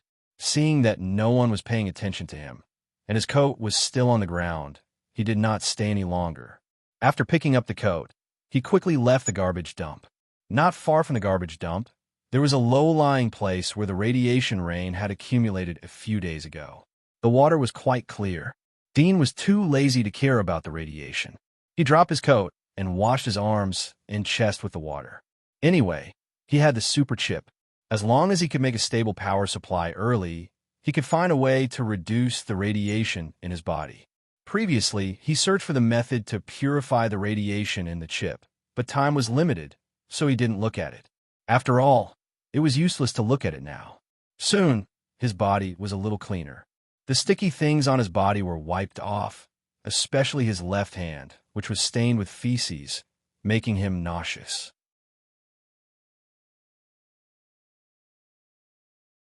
Chapter 13. Dean dragged his body back to the residential area. He spent 5 copper coins to call a carriage near the high wall and sent it directly to Lincom Street. It was too late today, so he had no time to buy sulfur and saltpeter. Moreover, in a few days, he would go to the scavenger training. Judging from the degree of secrecy of this organization, most of the things brought there would be strictly checked. Although in this world, people only knew how to use sulfur for dyes and pesticide production, but it was also a low-toxic, dangerous product. Jura and her husband were obviously anxious. When they saw Dean come back, they were obviously relieved. The next moment, they smelled a strong stench. Gray frowned and pulled away. "What's wrong with your body? Why are you so dirty?" Dean coughed and said, "I fell in the slums. Why are you still asking? Hurry up and take a bath. I'll boil some hot water for you." Jura pinched her nose and ran to the kitchen. Dean went into the bathroom and put the super chip into a crack in the floor. After a while, Jura brought a basin of warm water. "You need to take a bath. Do you want me to help you?" "No." Dean quickly refused. "Well, then you wash yourself slowly. Wash yourself clean." Jura put the water on the ground and turned to go out. Dean looked at the small basin of water and smiled slightly in his heart. He suddenly missed the old showers. Unfortunately, in this world, the radiation in the water couldn't be completely filtered, at least in the residential area. This made him eager to step into the commercial area as soon as possible. 3 days later, a tall carriage came to the door of Jura and her husband's house. The carriage was pulled by a very strong horse. It was about 2 meters high and was wearing exquisite armor. Its black hair was mixed with some brown hair. It seemed like a hybrid breed. A young man wearing a soft armor came down from the carriage. He was thin but stood straight like a spear. He looked at the house number and went forward to knock on the door. Jura and her husband, who were eating breakfast, saw the carriage from the window. Their hearts unanimously said, "Come in." Jura immediately went to open the door and enthusiastically said, "Please come in." The young man saw that she seemed to know his purpose, but he still showed his identity card. It was a medal with crossed swords, representing the identity of a guard. He didn't enter the house. He said, "No, I'm in a hurry. This time I'm here to take your children to the military training ground in the commercial district. You must have received the notice from the top. Then get ready. I'm in a hurry." Jura didn't expect him to be so anxious. "Excuse me, officer.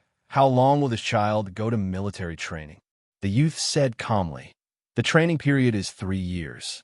In these 3 years, there will be 1 day of vacation every month to come back and reunite with you. However, my suggestion is that you should take advantage of the vacation to have a good rest or supplement your knowledge. Otherwise, it will be very difficult to last for 3 years." Jura's face changed. "So hard? What happens if I'm eliminated?" "Don't worry. Even if I'm eliminated, I can still get a small position," the youth in the standard soft armor said indifferently. Gray was relieved when he heard their dialogue. He turned around and saw Dean, who was still eating slowly. He couldn't help but say, "You are not going to prepare? Don't let the officer wait too long."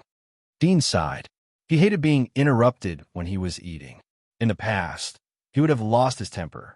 Looking at Gray's eyes, he could only put down the food roll, clapped his hands, and went back to his room. He had already folded 2 sets of clothes and put them into the linen backpack. Of course, the most important thing was his super chip. He had already put it into the pocket of one of the clothes. After everything was ready, Dean came to the door and looked up at the youth in the standard soft armor. "Let's go." Jura's eyes were full of reluctance as she said, "Have you put everything on? Clothes, washing cups, it's all packed." Dean waved his hand, indicating that there was no need to worry. "Be careful when you go there. Don't fight with other children. Just bear with them." Dean's heart warmed. Although the last time he was sold to Avril's house, he could see that Jura was still sincere to him. If he wanted to blame someone, he could only blame his feelings. After all, it was an adoptive relationship, so he was very grateful. "I will. You also have to take care of yourself. The temperature is high in the Black Death season. Open the windows to ventilate. Don't get infected," Dean said. Jura was an emotional person. She didn't know when they would meet again. Her eyes couldn't help but burst into tears. "Let's go." The youth in the standard soft armor turned and jumped into the carriage. He didn't help Dean with the backpack. Dean climbed into the carriage and looked at Jura and Gray, who were at the door. He waved his hand. There was a trace of reluctance in his heart, but soon this feeling was suppressed at the bottom of his heart. His hands clenched the backpack, his eyes became cold, and his soft heart became cold and strong. The carriage entered the commercial district. It turned more than a dozen streets and gradually entered a remote street with few people. Not long after moving forward, a huge high wall blocked the carriage. The youth in the soft armor shook the reins, and the carriage moved along the high wall. Not long after, they arrived in front of an open door. This door was locked by a huge iron gate. The door was engraved with 2 warriors holding a sword and a saber respectively, and 2 words were engraved below them: "Loyalty and protection. Get off." The youth in the standard soft armor shouted. Dean jumped out of the carriage and quietly observed the new environment. "Come with me." The youth in the standard soft armor glanced at him and loosened the reins. He was not afraid that the carriage would run away. He led the way and entered through a small door next to the huge iron gate. Behind the gate was a huge drill ground. The youth took Dean to a remote minaret behind the drill ground. As soon as they came here, they heard a burst of low sobbing. The youth in the standard soft armor frowned and pushed open the wooden door. He saw 7 or 8 children standing in the hall of the minaret. One of them was a little girl with curly hair. She was holding her knees and squatting on the ground crying. The boys next to her were at a loss and embarrassed. The youth in the standard soft armor said coldly, "What's going on?" One of the boys was shocked. He quickly said, Minnie said she is homesick." The youth in the standard soft armor indifferently said, "Really?" He came to the front of the little girl and ordered, "I give you 2 seconds to stop crying and stand up."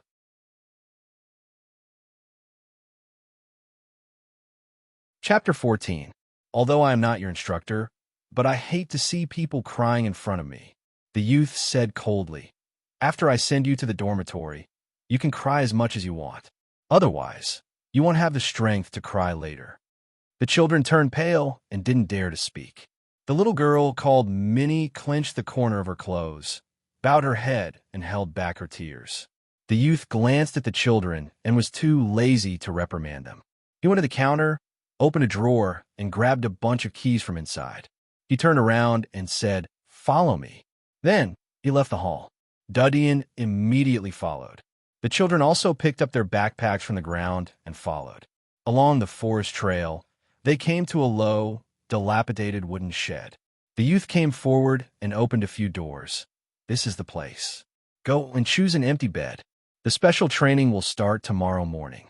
He threw the key to Dean, who was not far from him, and left.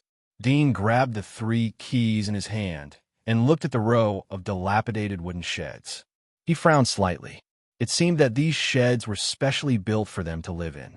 They were completely incomparable to the gorgeous, unique, and sturdy buildings around them. Even in the slums, these sheds were relatively inferior houses. Is this to let us experience suffering? Dudian knew that the special training would not start tomorrow morning, but from this moment. He walked to each of the 3 rooms and took a look. The layout inside was the same. There were 4 beds in each wooden shed. There were no straw mats, and some of the wooden planks were still stained with dark, corrosive substances. He quickly glanced at them and picked a relatively clean wooden plank. He placed his backpack on it and occupied it first. He planned to wait for the others to choose their beds before going out to find some leaves or weeds and wiping the beds. At this time, the other children also came to choose their beds. When they saw the shabby wooden boards inside, they were all dumbfounded. Then, they stopped in front of the room, unable to bear any longer. Even the boys pursed their lips slightly, feeling wronged. The little girl, called Minnie, however, squatted down and cried again. Damn! Dudian knew that he was thinking too much. Most of the children would not step into this room for a while. After all, they grew up in the residential area. They had never seen such a harsh environment. He placed the keys to the other 2 rooms at the door and kept the key to his room in his hand. Then, he went to the forest nearby and quickly picked up some dry fallen leaves and green grass. After returning to his room, he wiped off the black mold on the wooden board. He secretly regretted that if he had known this would happen, he would have brought a mattress and bedding from home. The other children looked at Dean, who was busy here, and stopped their self-pity. After a while, one of the older children bit his teeth and said to the other children, "Let's go and live for a while. It will definitely be better." Despair always needs hope to encourage. The other children saw that someone could adapt and suddenly felt that it was not so unbearable. They silently picked their own beds. The older child chose Dudian's room. He seemed to be curious about Dudian and took the initiative. "My name is Mason." "Dudian, you don't seem to be afraid of getting dirty." The child was so direct. "In fact, I have mild mysophobia." Dudian said, "What is mysophobia?" "Nothing." Mason scratched his head. He didn't know what to say. He saw a few moles on the bedboard. He thought of Dudian's previous method and immediately left the room. He pulled some green grass from outside and came back to wipe. But the mold on his bed was too big. No matter how he wiped it, it was still black. He could only find some leaves to cover the mold. Dudian looked at him and said, "In fact, it is much better to use the sun." Mason was surprised and clapped his hands. "Oh, I almost forgot." He immediately called out to the other children and loudly said, "Everyone move the bedboard outside to avoid the inside from rotting." The other children immediately mobilized. Mason looked at Dudian. "Don't you need to sun it? I can't move it. I'll help you." Mason immediately said. Dean was waiting for these words, although he could speak directly, but he didn't like to open his mouth to ask for help. He said, "Thank you." Then he and Macon moved the bedboard to the open space outside. It didn't take long for another youth wearing a soft armor to come over with a group of children. The youth looked at the open space covered with bedboards. He slightly frowned but didn't say anything. Just like the previous youth, he randomly opened a few rooms and let the group of children choose their own. He left the keys and left. The group of children curiously looked at Dudian, Macon, and others, and then looked at the bed in their room. One by one, they were stunned. After a while, they also cooperated and moved the bedboard to the open space outside to dry it. Are the children's residences ready? Dasha came to the window. She was wearing white silk gloves and holding a metal tube. If Dudian was here, he would recognize that it was an old-fashioned telescope. She slightly opened it and looked at the open space at the end of the woods behind the steeple building. She immediately saw a row of newly built wooden sheds in the open space. Everything is in accordance with your instructions. This time, the living environment will remain the same. Stop the supply of hot water and bedding. Tobu respectfully said, I believe that they will soon adapt to the hardship. This time, I am confident that I will bring out 100 scavengers. Dasha nodded slightly. Suddenly, she saw a group of children moving the bedboard in the open space in front of the wooden shed. She couldn't help but be slightly startled. After a while, she put away the telescope and said, You have to discipline these children well. Now the number of qualified children is decreasing every year. Only by improving the way of teaching can we maintain a stable number of scavengers. In addition, the establishment of guards is close to saturation. It is best to dispel the idea of being eliminated as guards. Tobu bowed his head. Yes. In the evening, the children worked together and helped each other to move the bedboard back to their respective rooms. Mason opened the backpack and pulled out a quilt from it. He spread it on the bedboard. Immediately, the other two children who chose this room were envious. He was proud of his foresight. He lay down comfortably and chatted with the other two children. Dudian used a change of clothes to pat his body. He closed his eyes and reviewed the knowledge he saw from the super chip in his mind. Unknowingly, he fell asleep. When he woke up again, it was 5 o'clock the next morning. The sky was still dark. Dudian was awakened by a harsh, strange sound. Dudian and the other children got up together. When they came out to look, they saw a bird-like thing that was half the height of a person. It was screaming in front of the wooden shed. The sound was extremely harsh and sharp. It could almost penetrate the eardrum.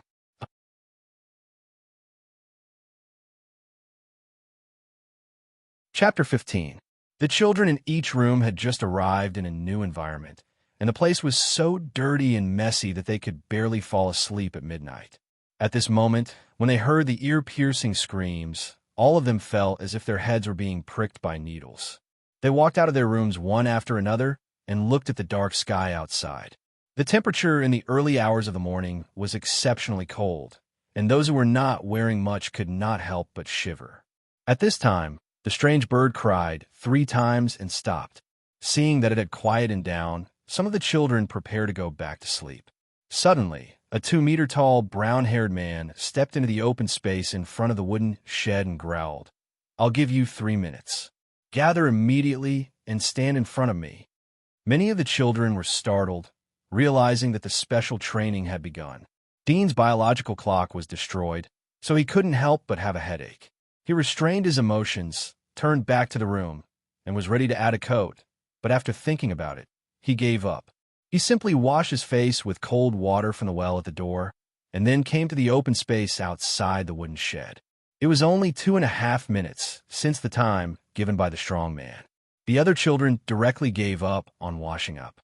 After putting on their clothes, they gathered early, wanting to leave a good impression on this person who seemed to be the instructor. However, there were also some children who were still changing their clothes even after the 3 minutes had passed. Some girls, in particular, held a large pile of clothes in their backpacks and hesitated about which one they should wear today. The brown-haired man did not urge him, but waited quietly. Time passed bit by bit. About 5 minutes later, everyone finally gathered. The brown-haired man looked around at the crowd and calmly said, Since today is the first day, I will personally wake you up and assemble. From tomorrow onwards, I hope to see everyone standing up when I come here. Yes. A few brave boys answered loudly. The brown-haired man nodded slightly. Very good. Today you'll be 5 minutes late. Everyone, run 5 laps in the drill ground before coming back. Many of the children's expressions changed slightly. They had seen the huge drill ground. Not to mention 5 laps. Even 1 lap was enough to tire them to death. Teacher, why is it everyone? We didn't exceed 3 minutes. Even if he's late, he'll only be 2 minutes late. Why is it 5 minutes? The boys couldn't help but ask. The brown-haired brawny man said indifferently, First of all, even if all of you gather in 3 minutes according to my rules, you will be 3 minutes late, and you'll have to run 3 laps. Secondly, you're a group. If anyone falls behind, the others have the obligation to bear the responsibility for their companions. Teacher, I can't accept this. There will always be someone dragging us down. I'm not convinced either. A few of the boys immediately said angrily. The brown-haired man licked his lips and said, You're not satisfied? It wasn't a question at all. As soon as he finished speaking, his leg, which was as strong as an elephant's, kicked the stomach of one of the boys who refused to submit. The heavy force sent the boy flying backward, crashing into the bodies of several other children. All of a sudden, a group of them fell. You're not convinced either? The brown-haired brawny man walked to another child who was not convinced. He didn't ask. As soon as he finished speaking, he kicked the boy and sent him flying, crushing 3 or 4 other boys. The brown-haired man snorted coldly and said, In my place, there is only obedience. Whoever doesn't submit, I'll beat you until you do. To tell you the truth, even if I beat you to death, it won't be a problem. At this point, a cold smile appeared on his face as he continued. In the past few batches, there were many children like you who were beaten to death by me right where I was standing. It's a pity that you didn't get to see it. I hope that in this batch, there will be less trash to dirty my hands. All the children looked at his ferocious face and said such fierce words. All of them were frightened, and their faces turned pale. Some of the girls were scared to the point that their legs were weak. Tears gushed out, but they didn't dare to cry. The brown-haired brawny man saw that the scene had calmed down and coldly said, What are you waiting for? If you don't finish in 10 minutes, there will be no breakfast. Speaking of this, he suddenly smiled. This cannot follow the group system. If you don't finish, then you don't get to eat. I don't want to let individual trash pull down the level of everyone. Hearing these words, many of the strong children were suddenly relieved. Dean sighed and secretly complained in his heart. He didn't need to run to know that he would definitely not be able to finish on time.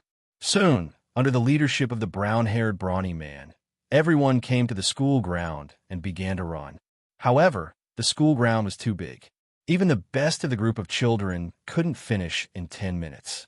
Some were late by 1 or 2 minutes, and some were late by 4 or 5 minutes. All of them lost the opportunity to have breakfast. But Dean's result shocked everyone. Of course, it was not fast, but slow. Even some of the weak girls finished in 20 minutes, but Dean used a full 30 minutes. Finally, he won the last place with an indisputable result. This also made Macon and the other 2 boys, who lived in the same room with him, stunned. They immediately pulled away from Dean, and their faces showed that they didn't know him. Although Dean was relatively calm, but when he saw everyone's strange eyes, he still felt slightly embarrassed. But after calming down, he felt his progress. The sequelae caused by the freezer were slowly weakening with the passage of time. If it was a few months ago, let alone 5 laps in 30 minutes, even if it was a morning, he may not be able to finish running. Just walking was tiring, let alone running. The brown-haired brawny man glanced at Dean, but didn't say anything. This made Dean somewhat surprised. He thought that he would be killed as an example to others. He brought up a few words of ridicule, but he didn't expect that nothing would happen. Everyone gather. After Dean finished running, the brown-haired brawny man called everyone to gather again. This time, everyone's movements were much more agile, and soon they were neatly arranged. First, let me formally introduce myself. My name is Tobu. The brown-haired brawny man indifferently said, I am the teacher responsible for training you for the next 3 years. I only have one rule, and that is to obey any of my orders. I don't want to hear any more questions from some idiots. Of course, I don't want the people I teach to be a bunch of puppets who only know how to follow orders. I welcome any questions other than my orders. Teacher, what are we learning here? Is it just exercise? A boy immediately asked, and then looked at him with some apprehension. Tobu indifferently smiled and said, Here, as long as you learn to live, you can graduate. Live? All the children were surprised.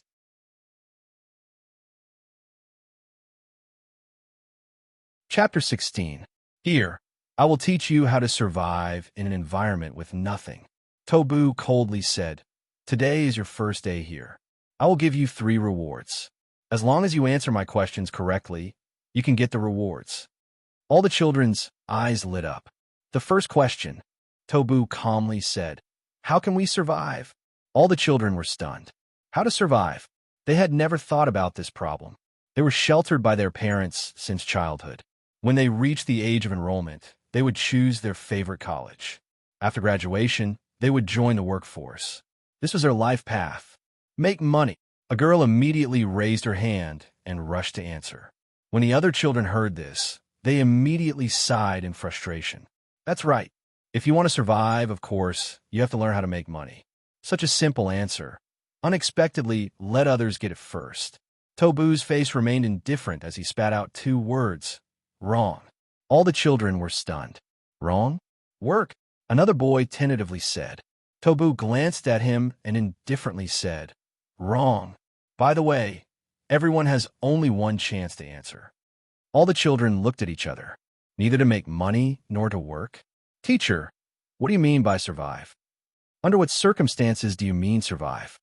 A fair-skinned little girl frowned as she pondered. Tobu looked at her and indifferently said, There is no situation, just live. All the children couldn't help but look at each other. Dean also slightly frowned. His mind was racing. According to his observation, Tobu should not be deliberately mystifying. The previous answer was undoubtedly correct. If he had to define it as wrong, then there was only one answer left. Eat. He raised his hand. As soon as he finished, the children around him looked at him. One by one, they were stunned. Some of the children laughed out loud. Eat? Could your answer be any more idiotic? Correct. Tobu indifferently said. All the children. Looking at the dumbfounded expression of all the children, Tobu coldly smiled. Such a simple answer. Only one person answered correctly. The free reward almost couldn't be sent out. In addition to water, is there feces in your brain?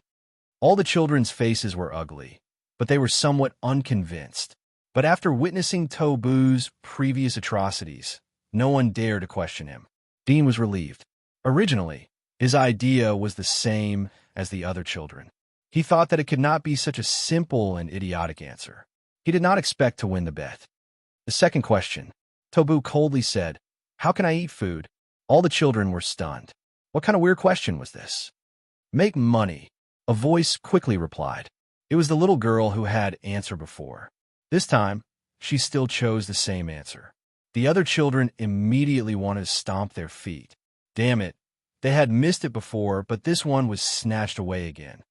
Wrong. Tobu said coldly. The little girl stared blankly, not daring to believe her ears. She was wrong again? The other children were also a little startled, but they quickly realized that they still had a chance, and hurriedly raised their hands to answer. I know it's work. I know, ask Mom for it. Use your upper and lower teeth to chew. The last boy thought of Dean's simple answer and immediately said tentatively. Tobu could not help but look at him. There was a trace of sarcasm on his face. What? Can you chew with your buttocks? The boy's face was full of embarrassment, and his face was as red as blood. All wrong, a bunch of garbage, Tobu coldly said. Dean did not think that the answers he wanted to say were all wrong. He could not help but fall into contemplation, recalling his previous way of thinking. The first step to survive was to eat. The first step to eat. Find food. Dean raised his hand again. Tobu faintly looked at him and said, Correct. All the children were dumbfounded again. So simple? So simple.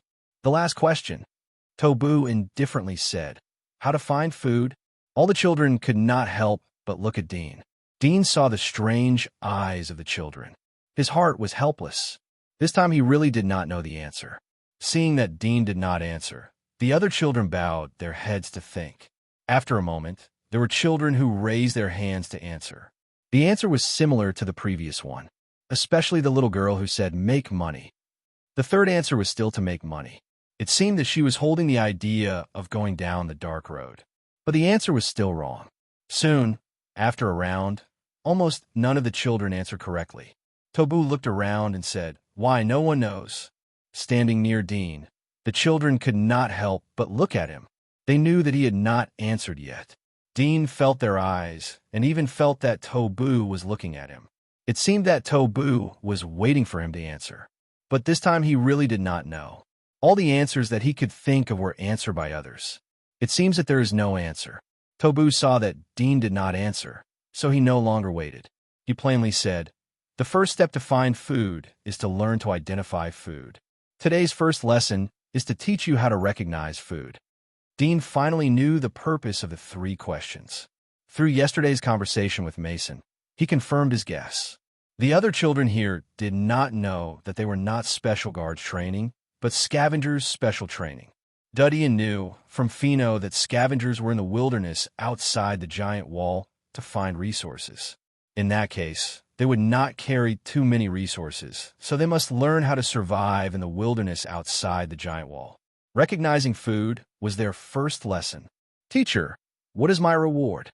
Dean saw that Tobu did not announce it, so he raised his hand and asked.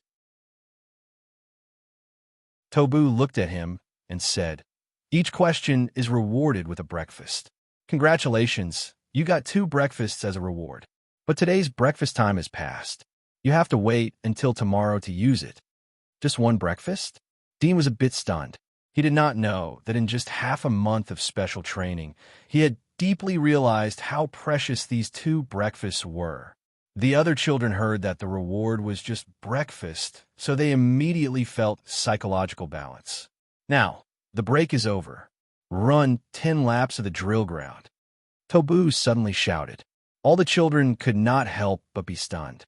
They had just finished running, and now they were going to run again? "The time is half an hour. Every 5 minutes, you will add 1 lap." Tobu indifferently announced the rules. "Teacher, don't run again. I'm going to vomit." Some children could not help but wail, but soon they saw the image of the leading role model being kicked away, so they ran at full speed. Dean's mouth slightly twitched. The rules were ruthless to him, but he faintly guessed that Tobu was exercising their endurance. After all, according to Tobu, since they were learning how to survive, then the exercise was not strength and fighting, but speed and durability.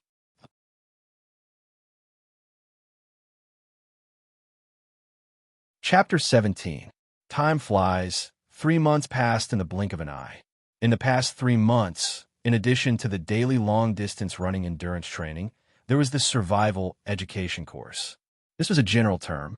Obviously, after a long time of testing, it was mainly divided into 2 major categories: foraging and collecting resources. This was the basic ability that scavengers must master. Foraging was subdivided into several courses, namely water source, shelter, getting food, and survival. Every course contained a wide range of content. The first was the water source course, which talked about finding water sources in different environments. These environments were divided into 4 main categories: jungles, deserts, mountains, and swamps. Finding water in the jungle was the simplest, but the jungle was prone to lurking dangers. How to avoid these dangers was taught in the survival course. In addition to finding water sources, there was also water filtration and different water quality testing, and so on. Obviously, scavengers not only had to survive outside the giant wall, but also needed to collect water samples from different places and bring them back to the giant wall for research. The entire giant wall of Sylvia was a huge and solid shelter. In addition to foraging, collecting resources was also subdivided into 4 major courses. The knowledge was extremely huge, namely mining, gathering herbs, geological survey, and exploration. In the outside world, Every single one of them was a specialized course for a single school to specialize in. In other words, any of these courses in the outside school would take 3 years of study. Only the smart and diligent could graduate. But here, it was necessary to learn all of them in just 3 years. Only by mastering all of them could he meet the requirements of Tobu and live. For Dudian, the most difficult thing in these 3 months was not the 8 courses, but the endurance training and the physical training of the mining course. Every time it was as hard as death. However, his progress in these 3 months was extremely obvious. From the first day, he was able to run 5 laps in 30 minutes. A week later, he was able to run 5 laps in 20 minutes. Half a month later, he was able to run 5 laps in 15 minutes. It was not until a month later that he got the right to eat breakfast. He was still the last of the last children. The first 2 chances to eat breakfast were used on the second day and in the middle of the month, helping him survive. The continuous acceleration of his speed was not only because the sequela of the freezer was gradually disappearing, but also because of his own willpower, which allowed him to persist in the state of exhaustion again and again until he almost fainted. In the second month, the sequelae of the cryogenic chamber were completely eliminated. Normally, it would take another 3 to 4 months for the sequelae to be completely eliminated. However, this month of ultra-intense training had accelerated the process. After the sequelae of the cryogenic chamber were completely eliminated, his speed immediately increased. In his daily endurance training, he was able to steadily enter the top 10. By the 3rd month, he was already in the top 3. This amazing progress made other children look at him with admiration, especially Macon and the other 2 children who lived in the same room as Dudian. They gave him a nickname, Mad Cow. Law. Chapter 2. Normative Role of the Law. Dudian was standing in front of the law bookshelf in the quiet library. He was holding an introductory law book in his hand. Since the beginning of the 3rd month, he would spend 10 minutes a day in the library to study the law. This was the longest time he could squeeze out. Dean, why are you reading the law again? The teacher told us that there will be an exam today. He told us to review it. If we fail, we will be eliminated. Macon, who was in front of a geological bookshelf, looked at Dudian, who was in front of the law bookshelf. He was speechless. Dudian made a gesture. Shoo. He continued to concentrate on reading the basic law book in his hand. Soon, 10 minutes passed. Although he had only read half of the book, he still closed the book and put it back. He turned back to the bookshelf and skillfully pulled out a book called Plants Encyclopedia. He quickly reviewed it and confirmed that he had not missed anything. He put it back into the bookshelf and turned to leave. Dean, Macon quickly caught up with him. What do you think will be tested in today's exam? I don't know. Dudian answered truthfully. I hope it won't be a test of geological survey. I haven't had time to learn this subject. Macon's eyes turned as he smiled. How about this? If I come across something I know, I will help you. If it is something you know, you will help me. How about it? Dudian said, Don't think about cheating with this trick of ours. Let's try it secretly. Macon bitterly said, I don't want to be eliminated. The teacher said that the eliminated will lose the qualification to be a guard. Moreover, I have to pay for the special training. My family can't afford such a high cost. Dudian shrugged his shoulders, indicating that he was powerless. Indeed, on the 3rd day of the special training, Tobu had said these words. But Dudian had long known that this training was nominally to select guards. But in fact, it was to train scavengers. Most of the eliminated people would become guards. Tobu's words were tantamount to revealing the truth and confirming Dudian's guess. Of course, for other children, this was undoubtedly bad news. It was these words that made many children who had long wanted to give up clench their teeth and persevered. Soon, the 2 arrived at the drill ground before the stipulated time. There were already a lot of people gathered here. They were whispering and seemed to be guessing what the exam topic would be. It didn't take long for Tobu to appear on time. Before he appeared, everyone was standing neatly and meticulously. Of course, many people had learned this from the pain of being kicked in the abdomen. However, this time Tobu didn't appear alone. He was accompanied by a slim and tall, graceful figure. She was a girl in her early 20s. She had a wheat-colored complexion, and her face was no longer childish. Instead, it was filled with a mature and sexy charm. She didn't lose the youthful aura of her age. She had a shallow smile on her face, which made many children in their teens slightly open their mouths. In reality, the phenomenon of early maturity wasn't something that only existed in this world. Even in the olden era, children who were around 10 years old knew far more about certain aspects than adults. In this world, 13 years old was the legal age for marriage. If one still hadn't gotten married at 20 years old, they would already be at the age where they hated marriage.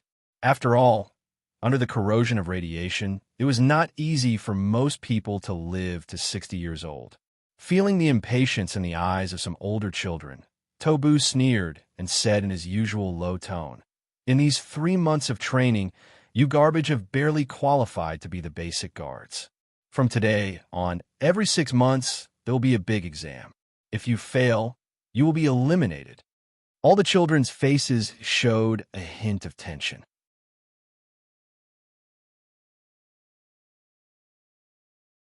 Chapter 18. Survive for 10 days. All the children were startled. Although Tobu said it was simple, but after 3 months of getting along with him, everyone already knew what he meant by simple. No one expected that this assessment was not the kind of test they had in mind, but a hands-on test. Obviously, if they wanted to survive for 10 days, they must master all 4 courses of foraging. Soon, some people began to calculate. As long as there was a water source, the limit of fasting was 7 to 15 days. If the willpower was extremely tenacious, it was possible to survive for a month. In other words, as long as they found a way to find a water source, there was hope to pass. If they were lucky enough to find a little food, it would not be a problem to survive for 10 days. Thinking of this, many children's confidence was greatly increased. Dean slightly frowned. His heart was not too optimistic. With Tobu's style, he would never give such a simple test. "Children, come with me."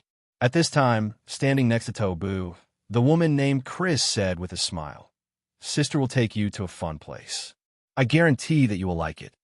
Some of the older boys heard her words, and their eyes burst into light. "Line up." Chris smiled and turned to lead the way.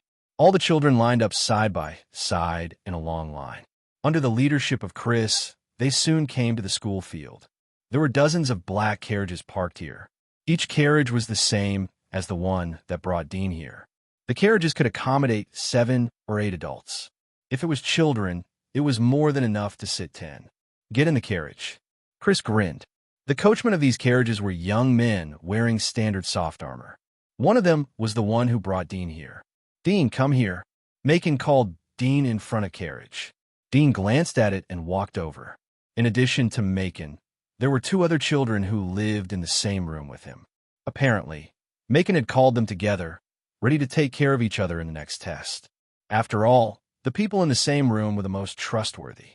"Hey, the curtains here are sewn." Macon was ready to lift the curtain to look out, but immediately noticed it. Dean's heart suddenly had a bad feeling. Was the test venue outside the giant wall?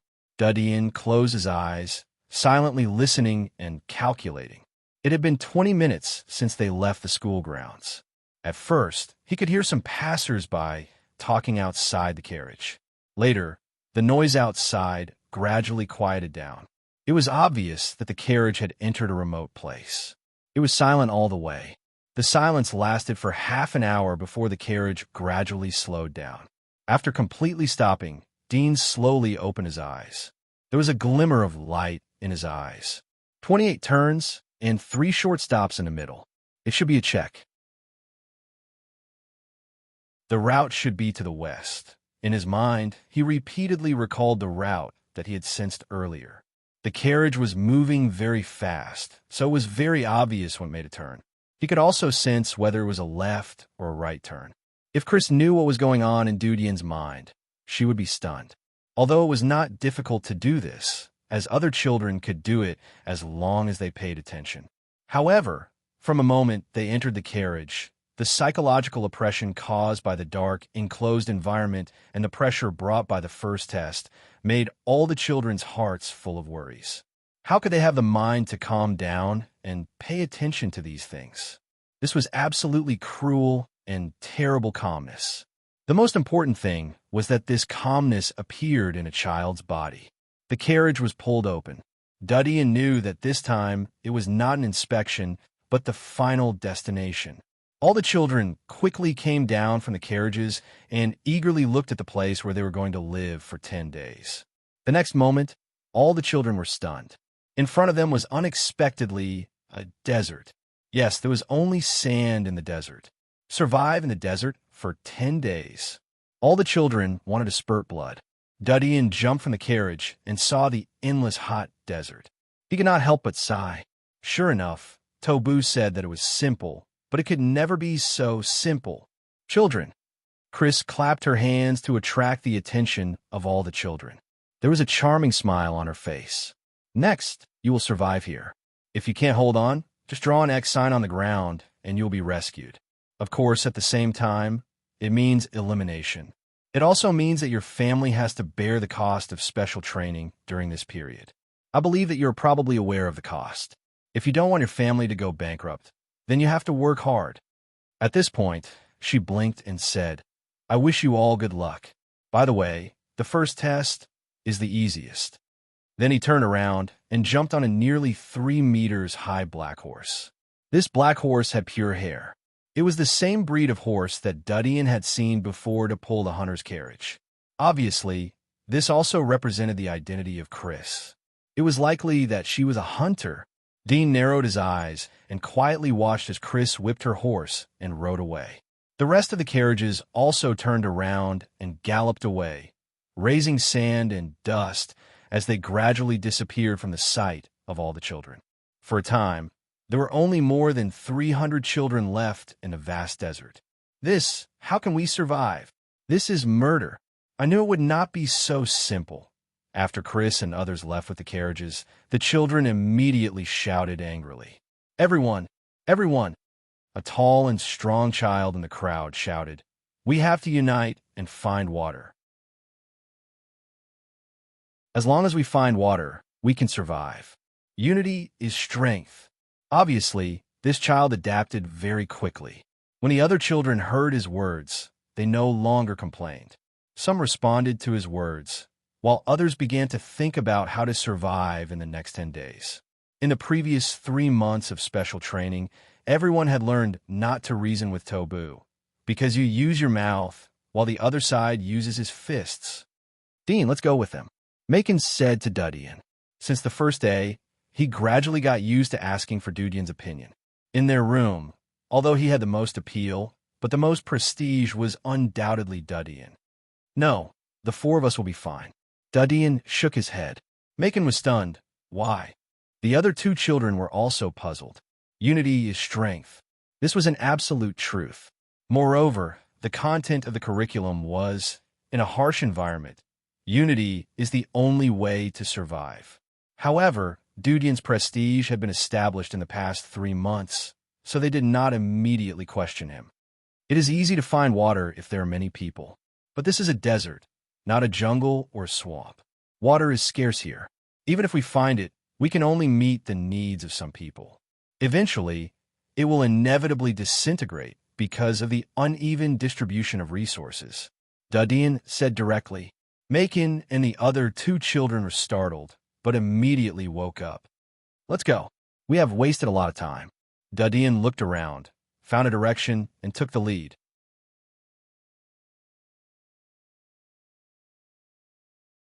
Chapter 19.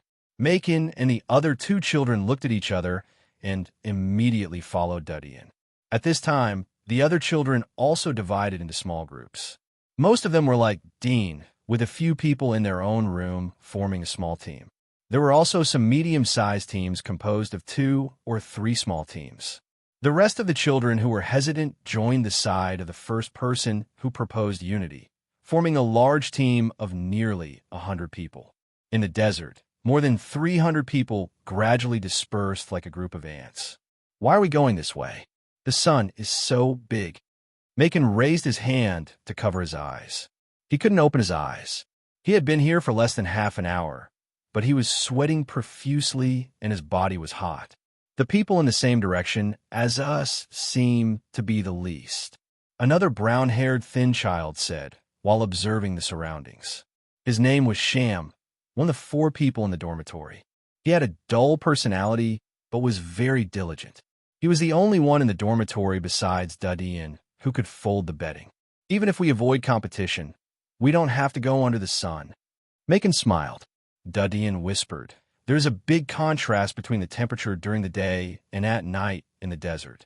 Although it is the Black Death season, which lasts the longest among the 3 seasons. But in the evening the temperature here will drop to the temperature of the Black Snow season. Now it is afternoon, and we are going to the west. The sun will be baking here. In the evening the sand in this direction will be warmer than the other directions." The 3 people were stunned as they heard Dudian's serious explanation. Macon bitterly said, "Even if we consider the problem of thermal insulation at night, we don't have to go under the sun. It is easy to be dehydrated. The gains are not worth the losses. Besides, how do you know that the temperature in the desert will drop at night? I feel like my feet are on fire. How could the temperature drop here?" Sham and another child named Zach were also curious. How could it be cold at night in such a hot place?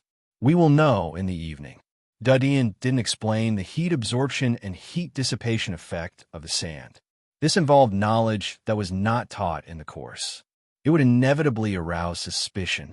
Moreover, the concept of heat absorption and heat dissipation was not something that they could understand. "We will definitely find a water source. The only thing we have to pay attention to is that we must not get sick," Dudian solemnly warned the trio. Mason, Sham, and Zach were surprised to hear his words. But they had long believed in Dean, so they didn't question him. But they were very curious. How could Dean assert that he could find water in this desert? It didn't take long for the 4 of them to go into the desert. They were completely separated from the other teams. Mason, Shah, and Zach couldn't help but feel nervous. However, they could only continue to believe in Dean. After all, Dean had never let them down. "Do you remember how to find water in the desert?" Dean stopped and looked around. Mason, Sham, and Zach looked at each other. Mason said, "I remember. First of all, look for a cool place in the sand. Then dig under the sand. Generally, you can dig out a water source." Dean raised his finger and pointed to a place in front of him. There was a raised sand slope. The side was not exposed to the sun. Because of the angle, even if the sun was in the east in the morning, it wouldn't be able to shine. Only at noon would it shine for a short period of time. "Let's go there." He stepped on the sand and took the lead. He touched the sand and found that it was really cool. Mason, Sham, and Zach could not help but be happy. They squatted down and prepared to dig. Dudian waved his hand. "First, wrap your hands. Don't get scratched by the stones inside." Then he tore a piece of cloth from his sleeves and wrapped it around his hands. He squatted down and began to dig. Mason laughed. "You are thoughtful." The other 3 followed suit.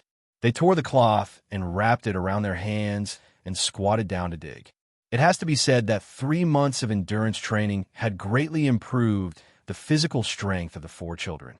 Even after walking 4 or 5 miles under the scorching sun, they still had the strength to dig the sand. However, this was also a gamble.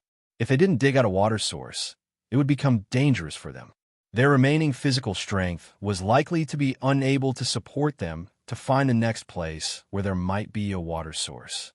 Therefore, even Dean couldn't help but feel nervous, especially after digging more than half a meter deep. They still didn't touch the soft sand. All 4 of them were slightly worried. "Let's end it and move to the next place." Dean decisively stopped. In this trend, they had to continue to dig at least 1 meter in depth to touch the wet sand. If they wanted to get a water source, they had to dig at least 3 meters in depth. This was the most optimistic situation. It could only be said that this place was not good. "We have dug so much. Are we going to give up?" Mason asked incredulously. Dean calmly said, "We can't gamble on this. Follow me and move forward." Then, he no longer lingered, turned, and continued to move forward. Mason and Zach were reluctant to give up after digging for half a day. They were unwilling to give up halfway. Sham stood up and said, "Let's go. Dean is right. We can't gamble on this." Then he followed Dean's footsteps. Mason and Zach sighed. They could only shake off the sand on their knees and follow. However, when God closes a door for you, he will also release a dog for you. Dean and the other three had just left the pit. Zach, who was walking at the back, screamed in vain. He jumped half a meter high. His face turned pale as he hurriedly ran towards Dean. Dean, Mason, and Sham looked back. They couldn't help but scream in fear. They saw a nearly 2-meter-long snake drilled out of the sand. Its whole body was yellowish-brown. Its scales reflected the cold luster under the sunlight. Under the scorching heat, the three of them only felt cold all over. "Run!" Dean was the first to recover. He shouted and turned to run. Mason and Sham reacted in a hurry and shouted to keep up. Flop! Mason ran too fast. His feet stumbled and fell on the sand. Dean, who was running in the front, heard the movement behind him. He couldn't help but look back. He immediately saw Mason falling on the ground. 10 meters behind him, the yellow-scaled snake was twisting its body and swimming towards him. The situation became precarious. He fiercely clenched his teeth and turned to rush towards Mason. Sham and Zach were surprised. They also noticed Mason falling down. Their faces couldn't help but change. They looked at the twisting yellow-scaled snake. Their faces became extremely ugly. They were hesitant for a moment. At this time, Dean had rushed in front of Mason. He grabbed his arm and growled, "Stand up." Mason climbed up and looked back. The yellow-scaled snake was already 2 or 3 meters behind him. It only needed to jump up to pounce on him. He was scared to death and hurriedly retreated. But how could his speed be faster than a yellow-scaled snake?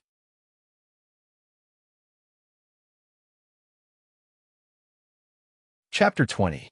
Just then, a gray shadow flashed past and hit the yellow-scaled snake, knocking it down to the sand. "Run!" Dudian roared. Macon recovered and hurried to run. Dudian looked at the yellow-scaled snake that was twisting its body to catch up with him. He turned around and ran without looking back. At the same time, he tightened his grip on his thick coat. He was able to shoot down the yellow-scaled snake because of the coat. Whoosh! Dudian quickly overtook Macon and ran to the front. His endurance training results were the first in the dormitory. After running for hundreds of meters, Dudian looked back and saw that the yellow-scaled snake had disappeared behind Macon. It should know that the hunt was a failure, so it decisively gave up. After all, animals that survived in such a harsh environment often liked hunting methods that could kill their prey in one shot, and exhausting their stamina to chase after their prey was undoubtedly the most foolish hunting method. Dudian was relieved. Don't run. It didn't catch up. Macon, Sham and Zach were surprised for a moment. They noticed that the yellow-scaled snake didn't continue to chase them. They were immediately relieved. The next moment, they felt a deep exhaustion in their hearts. Their bodies were sore, their throats were dry, and they were hot and thirsty. "Scare me to death." Zach patted his chest with lingering fear. "Let's take a break. I'm exhausted." Sham gasped. Macon was still in shock. He looked up at Dudian after hearing the words of the two. He slightly gritted his teeth and said to Dudian, "Dean, this time you saved my life. In the future, don't talk." Dudian patted his shoulder. "Save your physical strength. Don't stop. The snake is likely to continue to chase us in the sand. We haven't left its hunting range. Moreover, it's getting late. We must find a water source as soon as possible. Otherwise, it will be difficult to survive tonight." Then he continued to lead the way. Macon looked at his back, slightly gritted his teeth, and followed. Zach and Sham looked at each other. They recalled their previous hesitation and cowardice. They bowed their heads in shame and didn't say anything. They silently followed behind Dudian. Along the way, there were only grains of sand and dried-up soil. Mason, Shah, and Zach couldn't help but wonder if they had chosen the wrong direction. If they changed the direction, would they be able to find a water source? However, under Dean's insistence, they didn't change the direction. By dusk, they were so tired that they were on the verge of death. Their bodies were drenched in sweat, and their faces were red from the sun. Their speed had decreased to 1/10 of the speed when they first came to the desert, and they were advancing at the speed of turtle. Found it. Dean's voice sounded from the front. Mason, Shah, and Ja's faces were numb like zombies. But when they heard these words, it was as if they immediately came back to life. Their dried eyes burst with hope. Where? Macon hurriedly said. Dudian raised his hand. There was a small slope in front of them. Not far from the slope, there was some dry green grass and cacti. These were very common plants in the desert. Plants, it's actually plants. Mason, Shah, and Zach suddenly became excited. There was a trace of a smile on Dudian's face. Start digging. There must be water under the plants. Then he took the lead and came to the front of a cluster of green grass to dig. He exhorted, "Be careful. There may be other things lurking here." The excitement on the faces of Mason and the other two turned cold as they heard this. They nervously looked around. It didn't take long for Dudian to dig out the wet sand under the cluster of green grass. He continued to dig for half a meter before he finally saw a water source. However, this water source was extremely scarce and mixed with sand. How do we get it? Mason and the other two were dumbfounded. Dudian didn't speak. He shook off the jacket that he used to whip the yellow-scaled snake. He jumped down and took out a handful of water mixed with sand. He put it into the jacket and twisted the jacket. Soon, the water filtered along the wool of the jacket flowed down as he continued to tighten the jacket. After being thirsty for the whole afternoon, this simple filtered water was simply delicious. After drinking a few mouthfuls, Dudian didn't continue but licked his lips with the water. He climbed up and said, "Don't drink too much at once. Just maintain the basic consumption of the body." There was admiration in the eyes of Mason and the other two. They learned Dudian's method and held the sand mixed with water into their jackets to filter and drink. This grass root should be edible. Dudian pulled out the cluster of green grass and looked at the roots covered with wet soil. He rubbed the wet soil clean and broke it off. He saw that there was no colored juice flowing out of it. He immediately bit it with his mouth and gently chewed it. A faint sweetness filled his mouth. It was a bit astringent. He chewed it carefully and swallowed it. Mason and the other two saw Dudian chewing it with relish. They also broke off the grass root and ate it. Bitter, it's really hard to eat. Zach and Sham bitterly smiled, but still chewed and swallowed. Dudian looked at the sky and said, "Let's spend the night here. You pick up some dry wood and make a fire in the evening. In addition, the four of us will take turns to be on duty every night. Who will be the first one to come today? Go to sleep and replenish your energy." Mason said, "I'll do it tonight. If you go to sleep, we don't know what to do." Dudian nodded. "Then you go and take a rest. Zach, go and find dry wood. Sham and I will build a shelter and find some stones." Following his arrangement, they began to get busy. There was a lonely tavern on the edge of the desert. The tavern was dilapidated due to the erosion of the wind and sand. The windows and doors were repeatedly repaired. At the moment, a man and a woman were sitting in the tavern, drinking iced wheat beer. "Say, out of 360 people, how many will survive tonight?" Chris asked with a smile as she gently played with the ice cubes in the wooden cup with her dagger. Tobu indifferently smiled and said, "Definitely more than you think." "Really?" Chris raised her eyebrows. "Do you want to make a bet?" "What bet?" Tobu was interested. "Let's bet how many people will stay after 10 days. Chris narrowed her eyes. "I bet 200. Tobu smiled and said, "Then I will bet 300. "Oh." Chris squinted at him. "You seem to have a lot of confidence in your students, but this time you will lose." Tobu drank the beer in his cup and indifferently said, "Why do you think so?" "Ha ha ha." Crazy covered her mouth and chuckled. "Don't you know that 10 years ago, this desert was the territory of the Ryan family? It was one of the 6 most prosperous places in the commercial district, but it was destroyed by the evil alchemists. Not only the Ryan family was destroyed, but the territory was completely decertified and became a forbidden area under the evil power of the alchemists." Tobu indifferently said, "I knew this 10 years ago because I was there." Chris giggled. "But you don't know. Although the evil alchemist was killed by the Holy Church, but now the other alchemists think that there is still evil power left by the alchemist in the desert. They are quietly gathering here. They don't know that their little moves have been seen by the Holy Church. Tobu's face suddenly changed. What do you mean?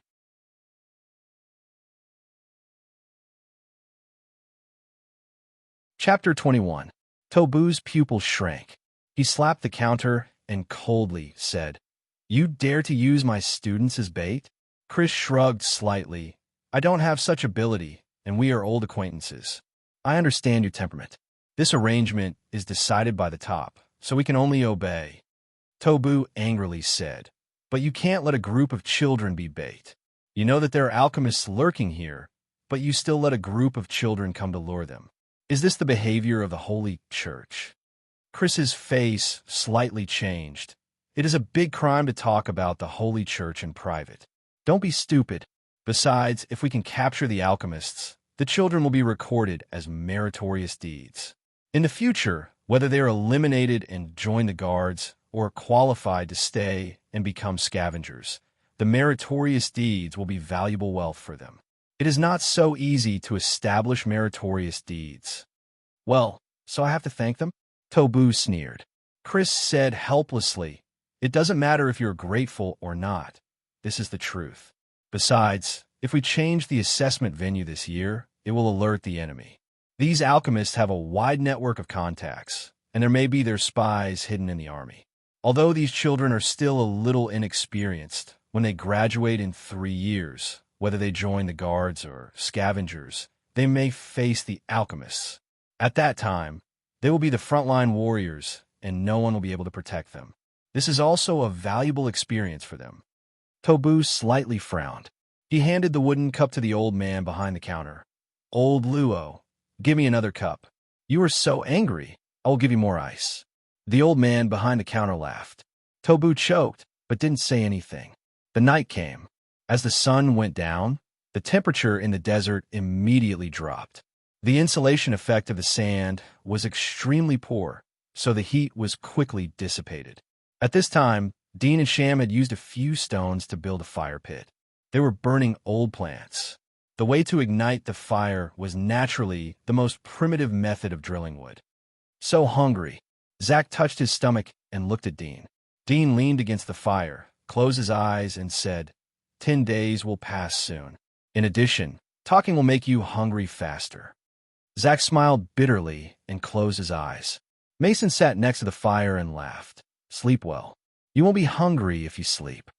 Hungry and cold, it's hard to live. Sham tightened his clothes and moved closer to the fire. Mason smiled. From time to time, he would pick up the firewood and throw it into the fire pit. He remembered Dean's instructions to keep the fire burning to prevent the beast from approaching. Late at night, the temperature was even lower. From time to time, a gust of wind blew. Even though he was sitting next to the fire, Macon felt cold and shivering. His legs slightly trembled to generate heat in his body. However, the frequent trembling made him suddenly have the urge to urinate. He looked at Dean and the other two who were asleep. He got up and went to the side of the sand. He untied his pants and was about to pee. In the darkness, a dry palm suddenly stretched out and pinched his throat. Mason's pupils shrank. His heart beat violently. Fear almost made his eyes pop out. He saw a wrinkled face appear in the darkness. The face looked at him and said in a very slight, hoarse voice, "Be good, don't scream." Mason's hair stood up. He wanted to call for help, but his throat was almost crushed. He wanted to scream, but he couldn't. He could only make the sound of cloth tearing. In this strong fear, Dean's calm face emerged in his mind. His eyes suddenly opened and his feet kicked backward. His heels kicked the soft sand under his feet and splash of the fire. Not enough. The distance was not enough. Mason was desperate. At this time, the owner of the withered palm also noticed Macon's cry for help. His cold eyes flashed a touch of coldness as he raised his other hand. In the darkness, Macon could see it clearly with the help of the weak firelight. It was a dagger. Whoosh! Straight stab.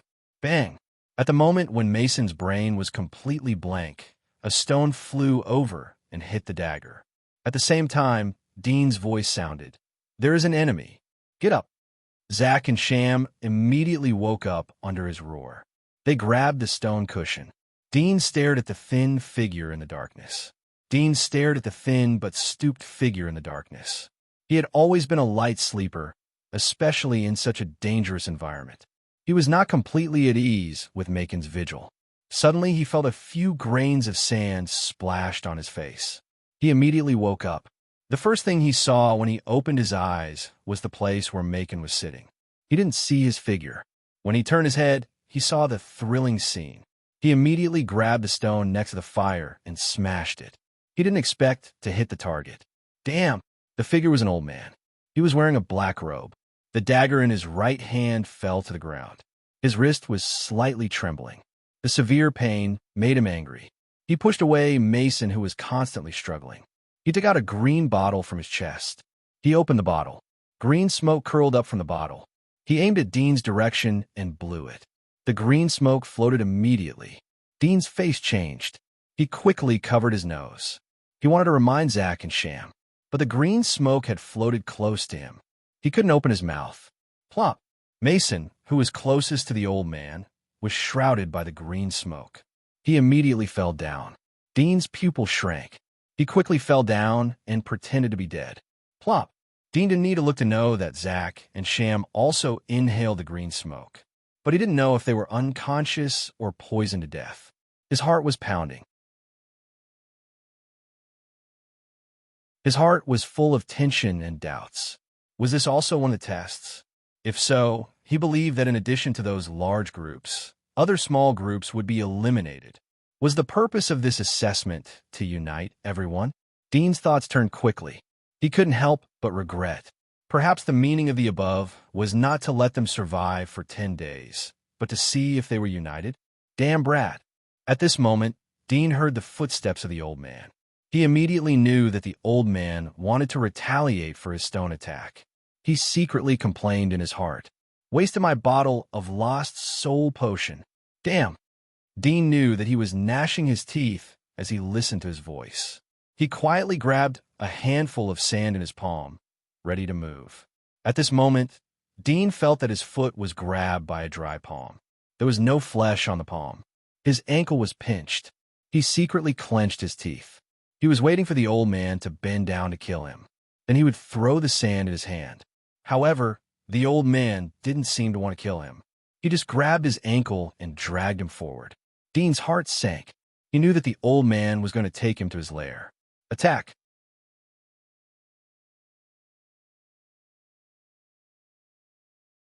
Chapter 22. Dean slowly opened his eyes. With the help of the light from the fire, he saw that the old man was dragging him into the darkness with his back to him.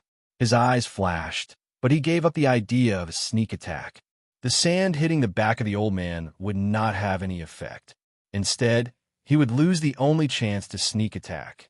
At the moment, he had been dragged 2 or 3 meters away. He could not catch the stone on the edge of the fire pit. Even if he could catch it, the stone on the edge of the fire pit was burning hot. Even if he could catch it, there was no time to aim. I can't go to his nest. Dean knew that he was facing a great danger at the moment. His brain turned fast. He must find a way to get out before entering the enemy's nest. After all, no one knew how many people there were in the enemy's nest. He could not deal with the one in front of him. If he was taken to the enemy's nest, he could only be reduced to a fish on the anvil.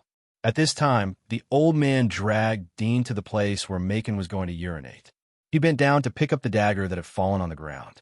Dean was happy. His eyes fell on the stone that he threw. He immediately reached out and touched it. The stone's thermal insulation effect was general. Although it was still hot, he could barely bear it. He grabbed the stone and looked at the back of the old man's head. He suddenly exerted his abdomen, exerted his upper body strength, and threw it. Bang! The stone did not hit the back of his head, but hit his back. After all, he was lying down. Although the distance was very close, the angle was still off. Dean's face was ugly, but he had no time to be annoyed. He hurriedly kicked the soles of his feet and broke away from the old man's palm. The old man was hit in the back. He screamed in pain and almost fell down. He looked back and immediately saw Dean's back. He did not expect that he would fall on Child twice. He was so angry that his chest was about to explode. He ferociously said, "I'm going to kill you." He suddenly raised his hand and swung it. An inconceivable scene appeared.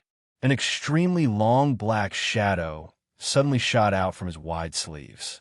Bang! It hit Dean's back. Dean immediately fell to the ground. There was a sharp pain on his back. He almost fainted, but his heart was at a loss. With his speed, the old man should not be able to catch up so quickly. Was it a stone?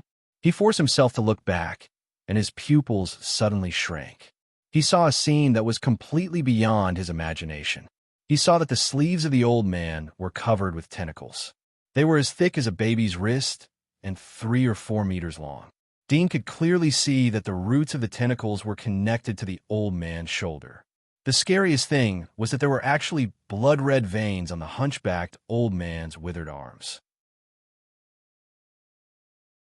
They were like blood vessels protruding from the surface of the skin, full of strangeness and malevolence. Dean couldn't help but think of 4 words: biochemical transformation.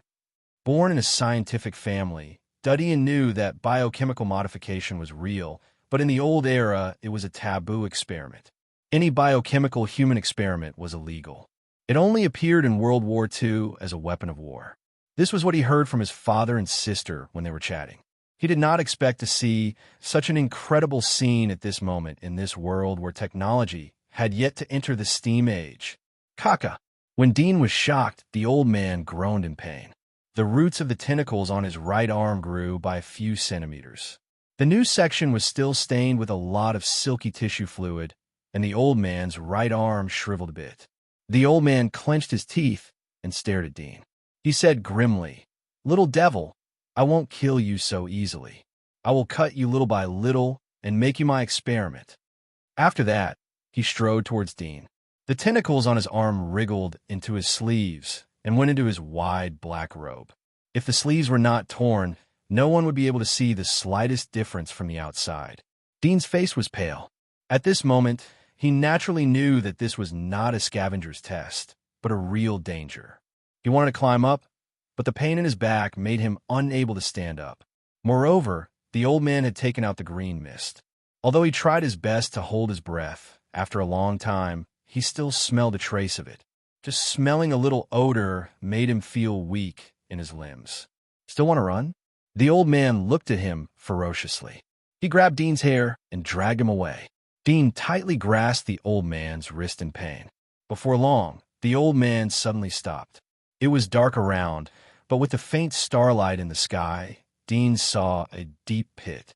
"Get in." The old man kicked Dean. Dean suddenly rolled down. Along the way, he felt like he hit a staircase. His back, wrists, and arms were hurt. He rolled for about 7 or 8 meters before he reached the bottom. He reluctantly opened his eyes and immediately saw a faint yellow light in front of him. It was an underground chamber. At this time, the old man climbed down the vertical ladder. Dean looked up and saw that there was a plank on top of the wooden ladder, which sealed the hole above. He suddenly knew why he would meet the old man in this vast desert. It turned out that the shelter he chose was not far from the old man's place. Most likely, when they were here during the day, they had already alarmed the old man. He smiled bitterly in his heart. The desert here was lush with plants, and it was the richest place in the vicinity. It was indeed a suitable shelter. After the old man went down the stairs, he did not pay attention to Dean. Instead, he quickly came to a workbench not far away and pulled out a small bottle from the drawer. There were scarlet pills in it. He poured a few pills into his mouth and drank hot water from a metal bottle next to him. Dean could not help but look at the underground chamber. He immediately saw something that made his face ugly. He saw a few cabinets next to him. There were some large glass bottles soaked in some horrible things. Some were human palms, some were women's heads, and some were lungs and hearts. "Little devil, don't look at it. I'll find a big container for you to put you in." The old man noticed Dean's eyes and said. Dean's face was ugly. "Are you the person who sold his soul to the devil? The hunchbacked elder snickered, "Devil? The Holy Church only uses the Creator and devil to fool the world. When I finish the experiment, I will be the Creator." "What experiment?" Dean asked. Naturally, he did not really care about this. He just wanted to use the conversation to buy some time. After his physical strength recovered a little, he would find a way to escape. The hunchbacked old man sneered. Even if I told you, you wouldn't understand. You are just a fool enslaved by the Holy Church. After I rest for a while, I will send you to meet your God of light. Don't even think about leaving. While talking, he took out something from the drawer. It turned out to be a small crossbow. Dean's face changed. His heart was cold, but he did not give up. He gritted his teeth and said, "What creator? Using this kind of thing to kill people? Ridiculous." Well, the wisdom of the Creator is not something you can understand. The old man sneered. The great alchemy will cast immortality. You are honored to be the material of my experiment. Alchemy? Dean could not help but be startled. When he was looking at the super chip, he happened to see some introduction of alchemy. It could be said that this was the early prototype of chemistry, which originated from Egypt. It was mainly to convert base metals into gold. Once an alchemist could do this, he would immediately become a national treasure and could do whatever he wanted. The ultimate goal of alchemy was to create the philosopher's stone. Legend has it that this was a treasure that could make people immortal. In history, there were many great people who were immersed in the practice of alchemy, including the famous physicist Isaac Newton, who was an alchemy enthusiast. Are you an alchemist? Dean looked at the old man in surprise. Isn't alchemy to create gold?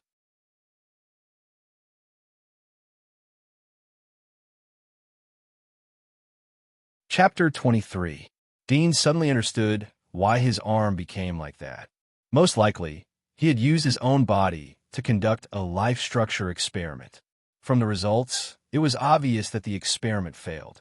Although the twisted tentacles on his arm could act according to the nerve signals, they would pay a corresponding price every time they acted.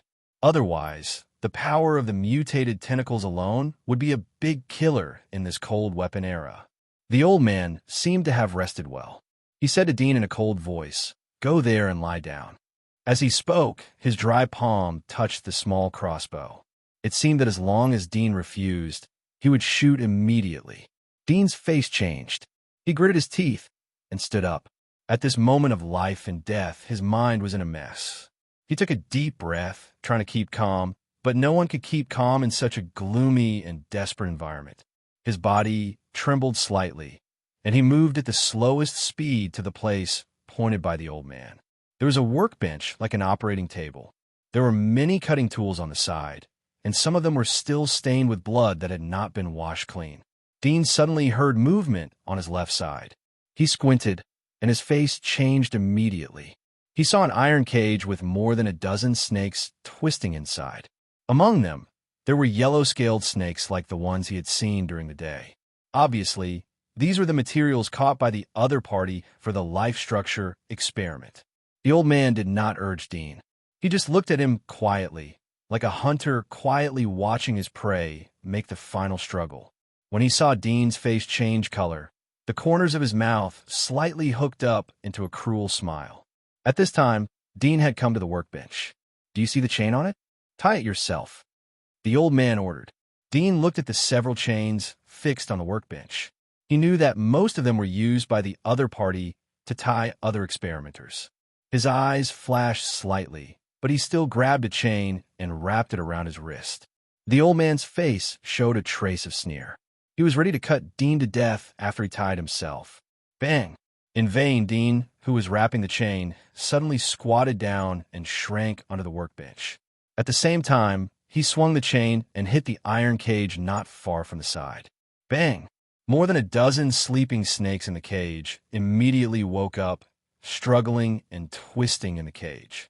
The hunchbacked old man's face sank, and he said in a cold voice, "Brat, I wanted to let you die a quick death, but you just had to act smart. Do you think you can escape from here? Even if I have to exhaust my body again, I will still capture you. If you know what's good for you, come out obediently, and I will forgive you one last time." Dean naturally would not believe his nonsense. He lifted his foot and kicked the iron cage. With the workbench as cover, the old man couldn't shoot him from that angle. Once the old man got close, he would have the opportunity to fight with the old man in close combat. Although the old man had mutated tentacles and was extremely terrifying in close combat, his head was a human head, and the fatal point was weak. This gave Dean the capital to fight. Bang! The iron cage was only lightly tied with a lock. At the moment, under Dean's kick, the iron cage immediately opened. More than a dozen snakes quickly swam out of the cage. Some swam toward the darkness, some swam toward the old man, but most of them swam toward Dean. The stooped old man sneered, "You're courting death." The next moment, his smile suddenly stopped. He saw that the snakes that were swimming towards Dean suddenly changed their mind. They turned around and swam to other places. 4 or 5 of them swam towards him. Ow! The old man's eyes widened. Suddenly, he thought of something. He looked at the table next to him, and his face suddenly became gloomy. They actually stole the realgar. No wonder they have the courage to open the snake cage. Dean firmly grasped a bottle of realgar powder in his hand and sprinkled it all over his body. This bottle of realgar powder should be prepared by the old man when he caught the snakes. When he noticed the snake cage, he thought of realgar powder. After all, although the old man was called an alchemist, he was essentially a biologist of this era. Moreover, he was so old that it was impossible to catch these snakes with bare hands. He could only rely on other things. As he expected, he soon saw the bottle of realgar powder. Perhaps no one had come here for a long time. The old man had been living alone, so the things were placed very casually. It just happened to be in the place where Dean passed by, so he sneaked over. Humph! The old man coldly snorted. He grabbed another set of brownish-yellow robe hanging on the wall next to him and put on his body.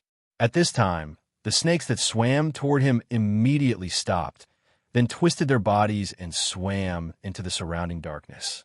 Seeing this scene, Dean immediately knew that the robe was mostly sprinkled with realgar powder, and it was probably the coat he wore to catch the snakes. "Boy, you'd better come out." The old man's eyes were gloomy, staring at the workbench. His fingers were tightly attached to the crossbow. As long as Dean showed a little bit of his head, he would immediately shoot, although the other side was just a child. But the successive changes had already made him feel threatened, and he would not give Dean any more chances. Dean looked around the secret room. At present, the only way to survive was to subdue the alchemist. But to subdue the other side, relying on the dagger in his hand, was far from enough. Yes, there was a dagger in his hand. This was the cutting tool that he grabbed from the workbench when he squatted down. It was also the only weapon that he was ready to fight with the old man in close combat. At this moment, Dean suddenly saw that on the side of the counter against the wall, there were some bottles and jars. There were labels on them. 2 of them were impressively sulfur and charcoal. This was one of the main raw materials of black gunpowder. Dean's eyes lit up, and his heart was suddenly ecstatic. He hurriedly looked around, but did not see the fire saltpeter. His face could not help but change slightly. Without the fire saltpeter as the main raw material, sulfur and charcoal alone could not make black gunpowder. He clenched his fists. This feeling was like a foot into the door of life, but was pushed back. "Kid, I know you have a dagger in your hand. Are you ready to fight with me?" The voice of the old man sounded again. Dean's heart sank. He knew that the old man had noticed the missing dagger on the workbench. He only heard the old man continue. "Let's continue to waste time like this. I'll eat something to make up for it. Are you hungry?" he said with a sneer. As Dean listened to him, he immediately felt hungry for a whole day, and his stomach juices began to burn. However, his heart was a little relieved. At least he still had time to continue to think of a way. At this moment, a green mist floated over. Dean's pupils shrank, and he hurriedly covered his mouth and nose. He did not expect that the other side would release this thing in this narrow secret room. Obviously, the other side had an antidote or other countermeasures. Dean pinched his nose, and his heart was pounding. He knew that his time was running out. He did not rush to stand up and fight. He expected that the other side might have aimed at his position. As long as he stood up, he would be shot.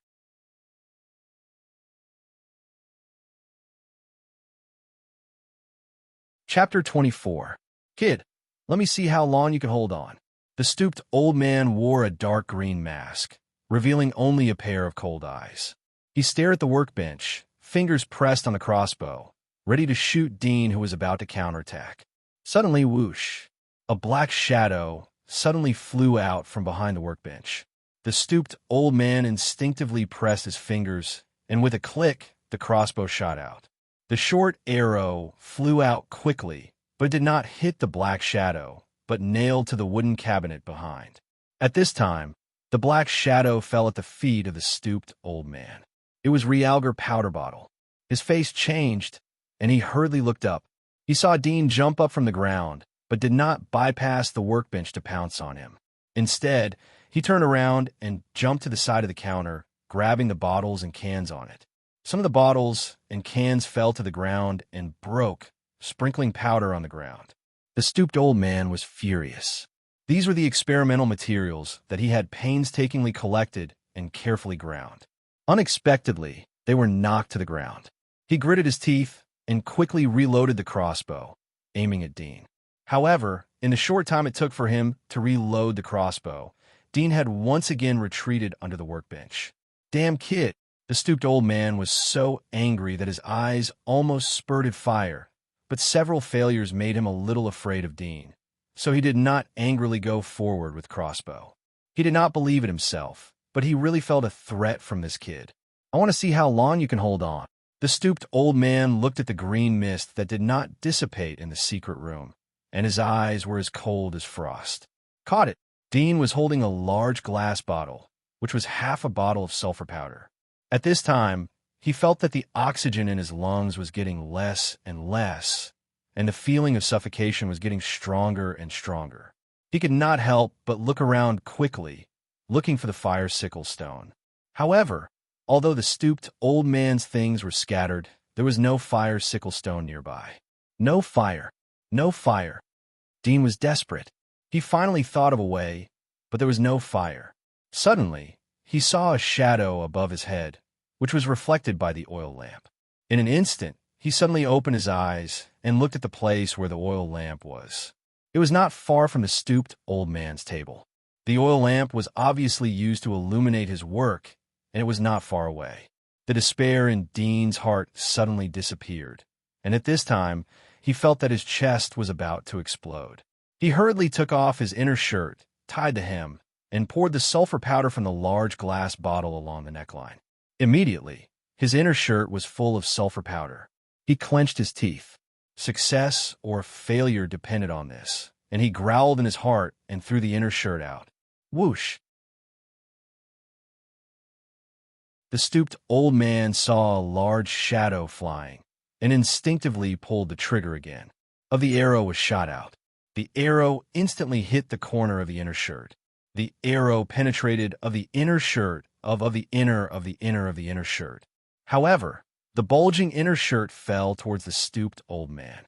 His expression changed. Worried that it was a trick, he hurriedly raised his hand to block it. With a bang, the inner shirt was blocked by his arm and fell on the table beside his hand.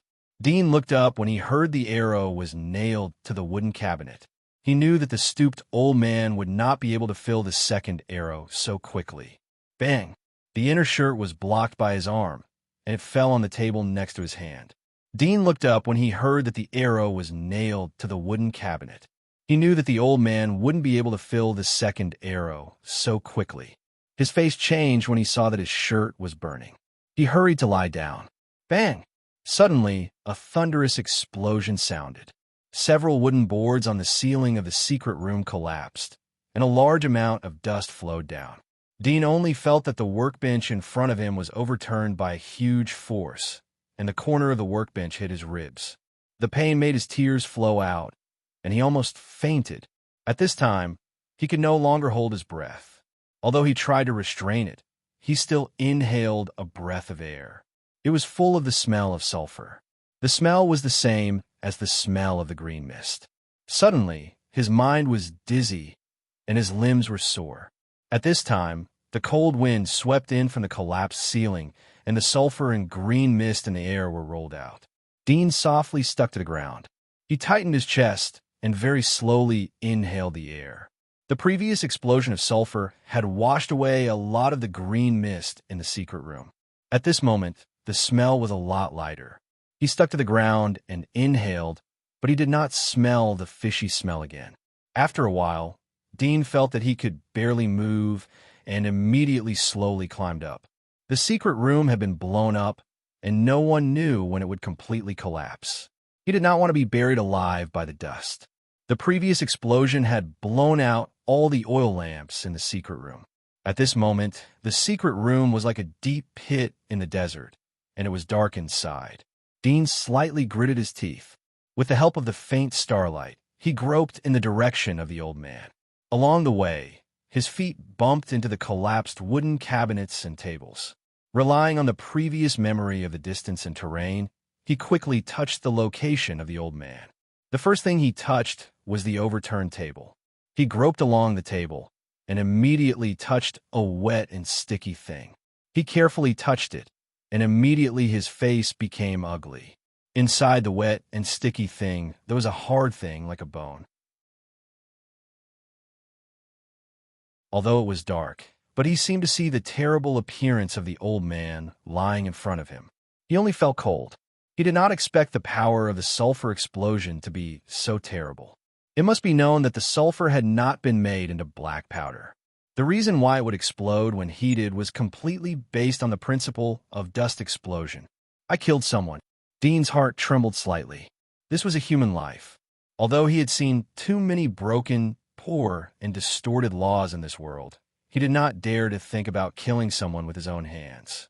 For a time, he only felt that in the surrounding darkness, there seemed to be the other party's ghost, coldly staring at him from behind. He slightly shivered, gritted his teeth, and secretly said in his heart, "I was protecting myself. Don't blame me. I was just protecting myself. I did not commit a crime." Thinking of this, he suddenly clenched his fists, and his heart was full of sadness. The law he obeyed had long disappeared from this world. Even if he committed a crime, who could convict him? He smiled bitterly. In this dark pit, in this place where the starlight could not shine, he suddenly felt so lonely, as if he had been forgotten by the whole world. This loneliness gradually made his trembling body relax, and his heart was not so afraid anymore. Instead, there was a faint indifference. He silently looked at the dark place of the old man's body. After a long time, he slowly moved his body, but not to leave, but to bend down and search on the ground.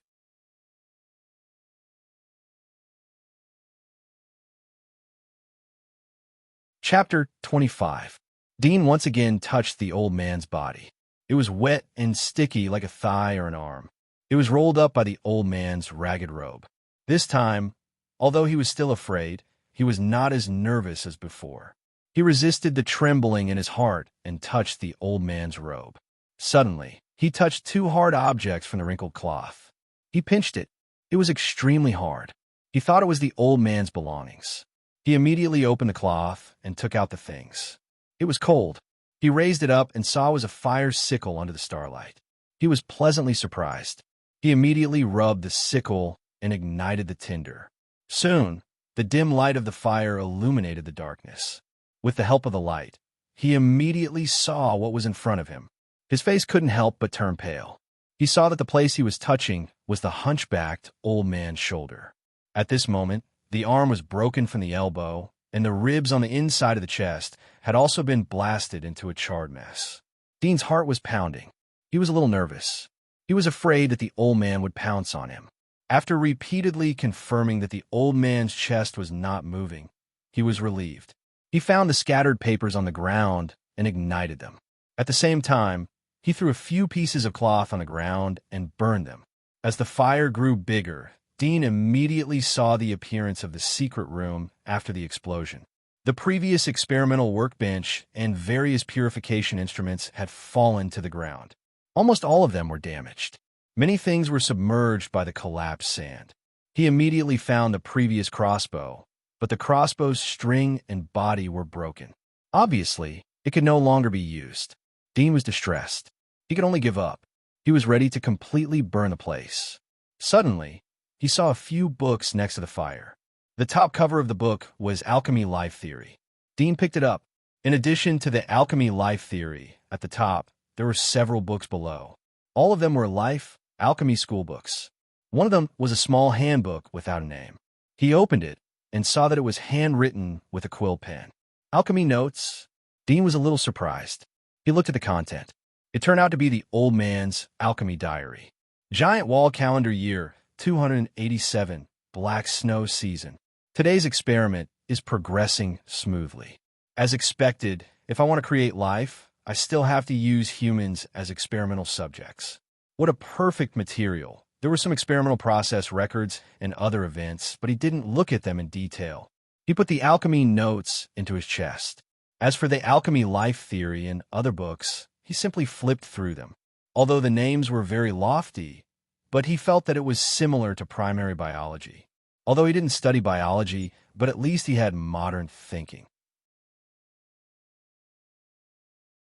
He was influenced by common sense from childhood, so he was able to roughly judge the content of the alchemy notes. He didn't bring them with him. These books were too thick, so he couldn't hide them and would easily be exposed. Judging from the behavior of this stooped old man, alchemy most likely didn't have a good reputation in this world. Otherwise, he wouldn't have hidden in this uninhabited desert to secretly conduct experiments. Dean tore the books and threw them into the flame. The fire burned. He threw the rest of the books on the body of the stooped old man. Then he found the oil pot on the ground and poured the kerosene on the body of the stooped old man. At the moment, he had calmed down a lot. The first thing that came to his mind was to destroy the evidence. When the fire spread, Dean climbed up the wooden ladder that he had previously rolled down. The ladder was far away, so it was not broken. He pushed the wooden board above his head and climbed out. Looking back, he could vaguely see the reflection of the fire from the collapsed gap. There was a trace of melancholy in his heart. He sighed, turned around, and ran along the original road. When he returned to the previous place, there were only a few scattered sparks in the fire pit. He didn't see Mason and the other two. Dean was surprised. He didn't sit down to rest. He dragged his tired body to look around the ground. Soon he saw traces of dragging. He immediately chased along the sand. He saw a shadow moving in the distance. His heart tightened, and he quietly touched the shadow. As he got closer, Dean saw that it was Zack who was dragging Mason and Sham. He is not in a coma. Dean was startled. He thought that Zack had always been cautious. Most of them were playing dead. However, Zack had escaped death, but Dean had almost lost his life. Dean's heart warmed as he saw Zack dragging Sham and Mason. He rolled the alchemy notes on his trousers and tied it with a cloth belt. Then he went out. Oh, Zack was shocked when he heard the movement. He loosened Sham and Mason and nervously bent down to grab 2 handfuls of sand. "It's me." Dean appeared. Zack was surprised when he heard Dudian's voice. "You are back? Are you okay? Did the monster do anything to you?"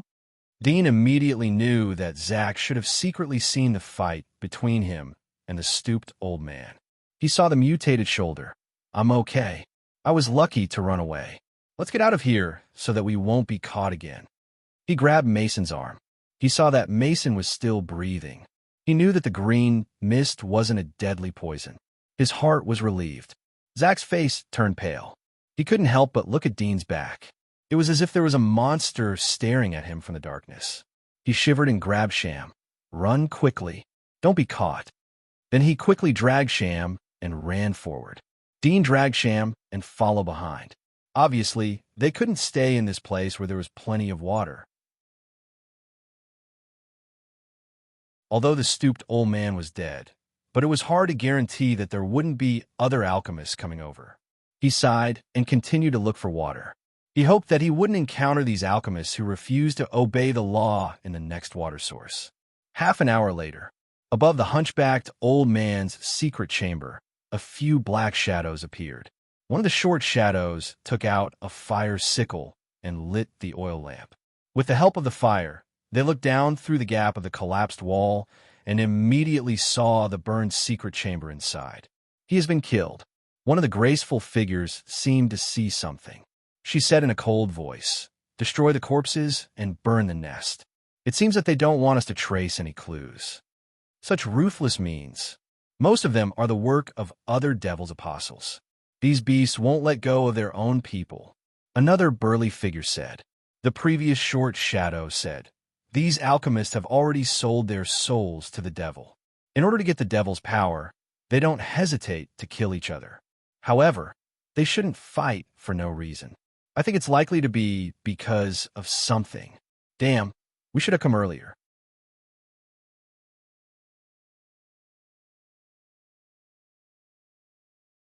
Chapter 26. Look, there are footprints here, another burly figure said. The three of them immediately looked at the drag marks and footprints on the sand. The graceful woman's face slightly changed. It's the footprints of a child. Damn it, this alchemist is doing human experiments. I'll go down and take a look. After that, she jumped down from the gap. After a moment, she jumped out again and landed steadily on the sand. If Dean was here, he would be stunned. The height of the chamber was more than 3 meters, but this woman just jumped 3 meters high. What kind of physical ability was this? This alchemist turned out to be a 3-star alchemist. The graceful woman held a dark metal in her hand. There were 3 5-pointed stars on it and a symbol. It was related to the beliefs of alchemists. They didn't believe in the Creator or the Father, but believed in the starry sky above their heads. There were even some crazy alchemists who wanted to refine the stars in the sky as their ultimate goal. Among these alchemists, there were many who gave up halfway and changed to another profession.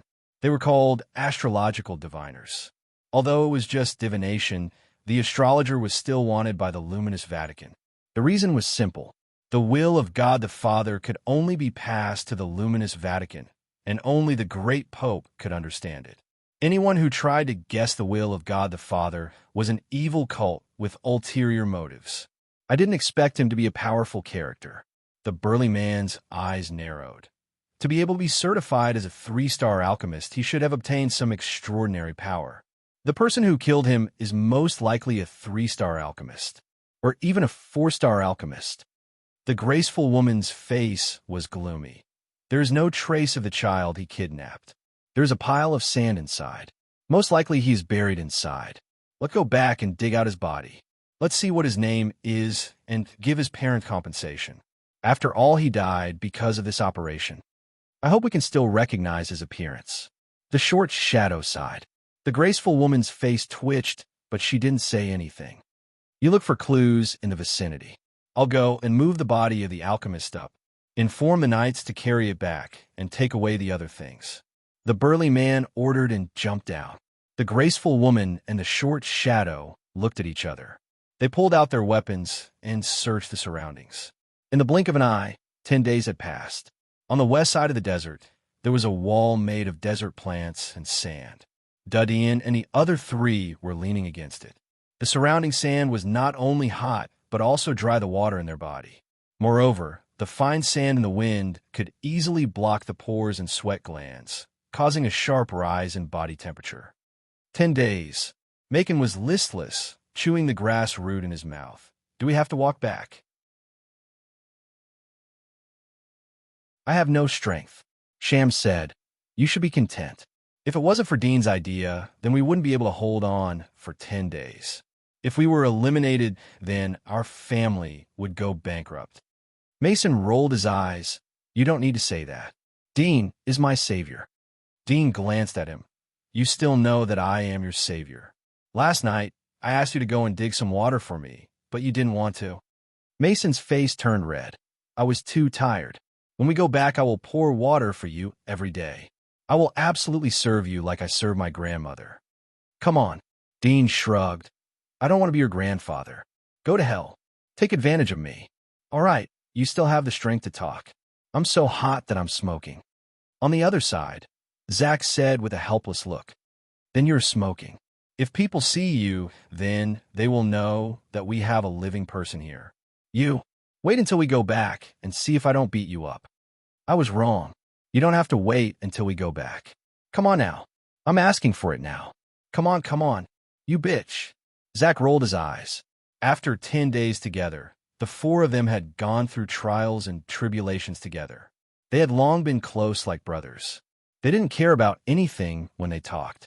But this result made Dean, Shah, and Zach deeply understand the unknown side of Macon. Playing cheap, his words were absolutely infuriating. Moreover, he was a chatterbox. Dean was helpless. He didn't expect that after many years, not only he, Zach, and Sand but the whole world would be hurt by this sorcerer. Moreover, it would be recorded in the history of war. Ding! Suddenly, a burst of bell rang. They immediately looked up and saw a nearly 5 meters high camel. It was gradually walking in the wind and sand. It was dragging a wooden board that was more than 10 meters long. There were many small wooden wheels at the bottom of the wooden board. At the moment, there were 7 or 8 children sitting on the wooden board. Dean was stunned. Although he knew that nuclear radiation would have a great change in the world, but he didn't expect that the genes of a camel would be so inflated. In addition to the size, the camel's hooves were covered with snake-like scales. It looked like a war beast. The 3 meters high dark horse that he had seen before couldn't be compared to this mutant camel. It's a camel. Zach unexpectedly recognized the camel. He was pleasantly surprised. It's actually a camel that specializes in carrying people in the desert. Haha. He was just laughing when he was blown by the wind and almost choked. Dean saw the children on the wooden board. He knew that they were participating in the survival assessment. Although he didn't know how these people found them, but the trial was finally over. He was relieved. Finally, he could go back and have a good rest. He also wanted to read the alchemy notes. He was quite curious about the scientists of this world. Come here. A veiled woman was sitting on the camel. She said to Dean and the other 3. Dean and the others immediately dragged their bodies to the wooden board behind the camel and sat down. All 4 of you are here. At this time, a thin boy on the wooden board was surprised to see Dean and the other 3. Dean looked at him and remembered that he was the child who lived in the next dormitory. He smiled but didn't say anything. Macon proudly said, "Of course, you don't know who we are. We're the strongest group of 4. Surviving for 10 days isn't a big deal. We can survive for another 20 days. Sham whispered, "We can be friends if you don't brag." Zach shrugged. "Our nature has been exposed. We can't take it back." Macon laughed and didn't care. His laughter made the dead atmosphere on the wooden board a bit more lively. The thin boy sighed. "The other 3 people in my dormitory didn't persist. Unfortunately, the water here is too little. You are really lucky." His face was lonely and regretful. After all, they were dormitory mates who had been together for a few months. It was inevitable that they would be separated from each other. The other children heard his words and couldn't help but feel sad. Dean didn't say anything. He looked up at the woman on the camel. He was thinking about a question. How did she climb up? You're tuning into the Warrior Lore YouTube channel. Don't forget to subscribe and join us on this journey to catch the most captivating stories.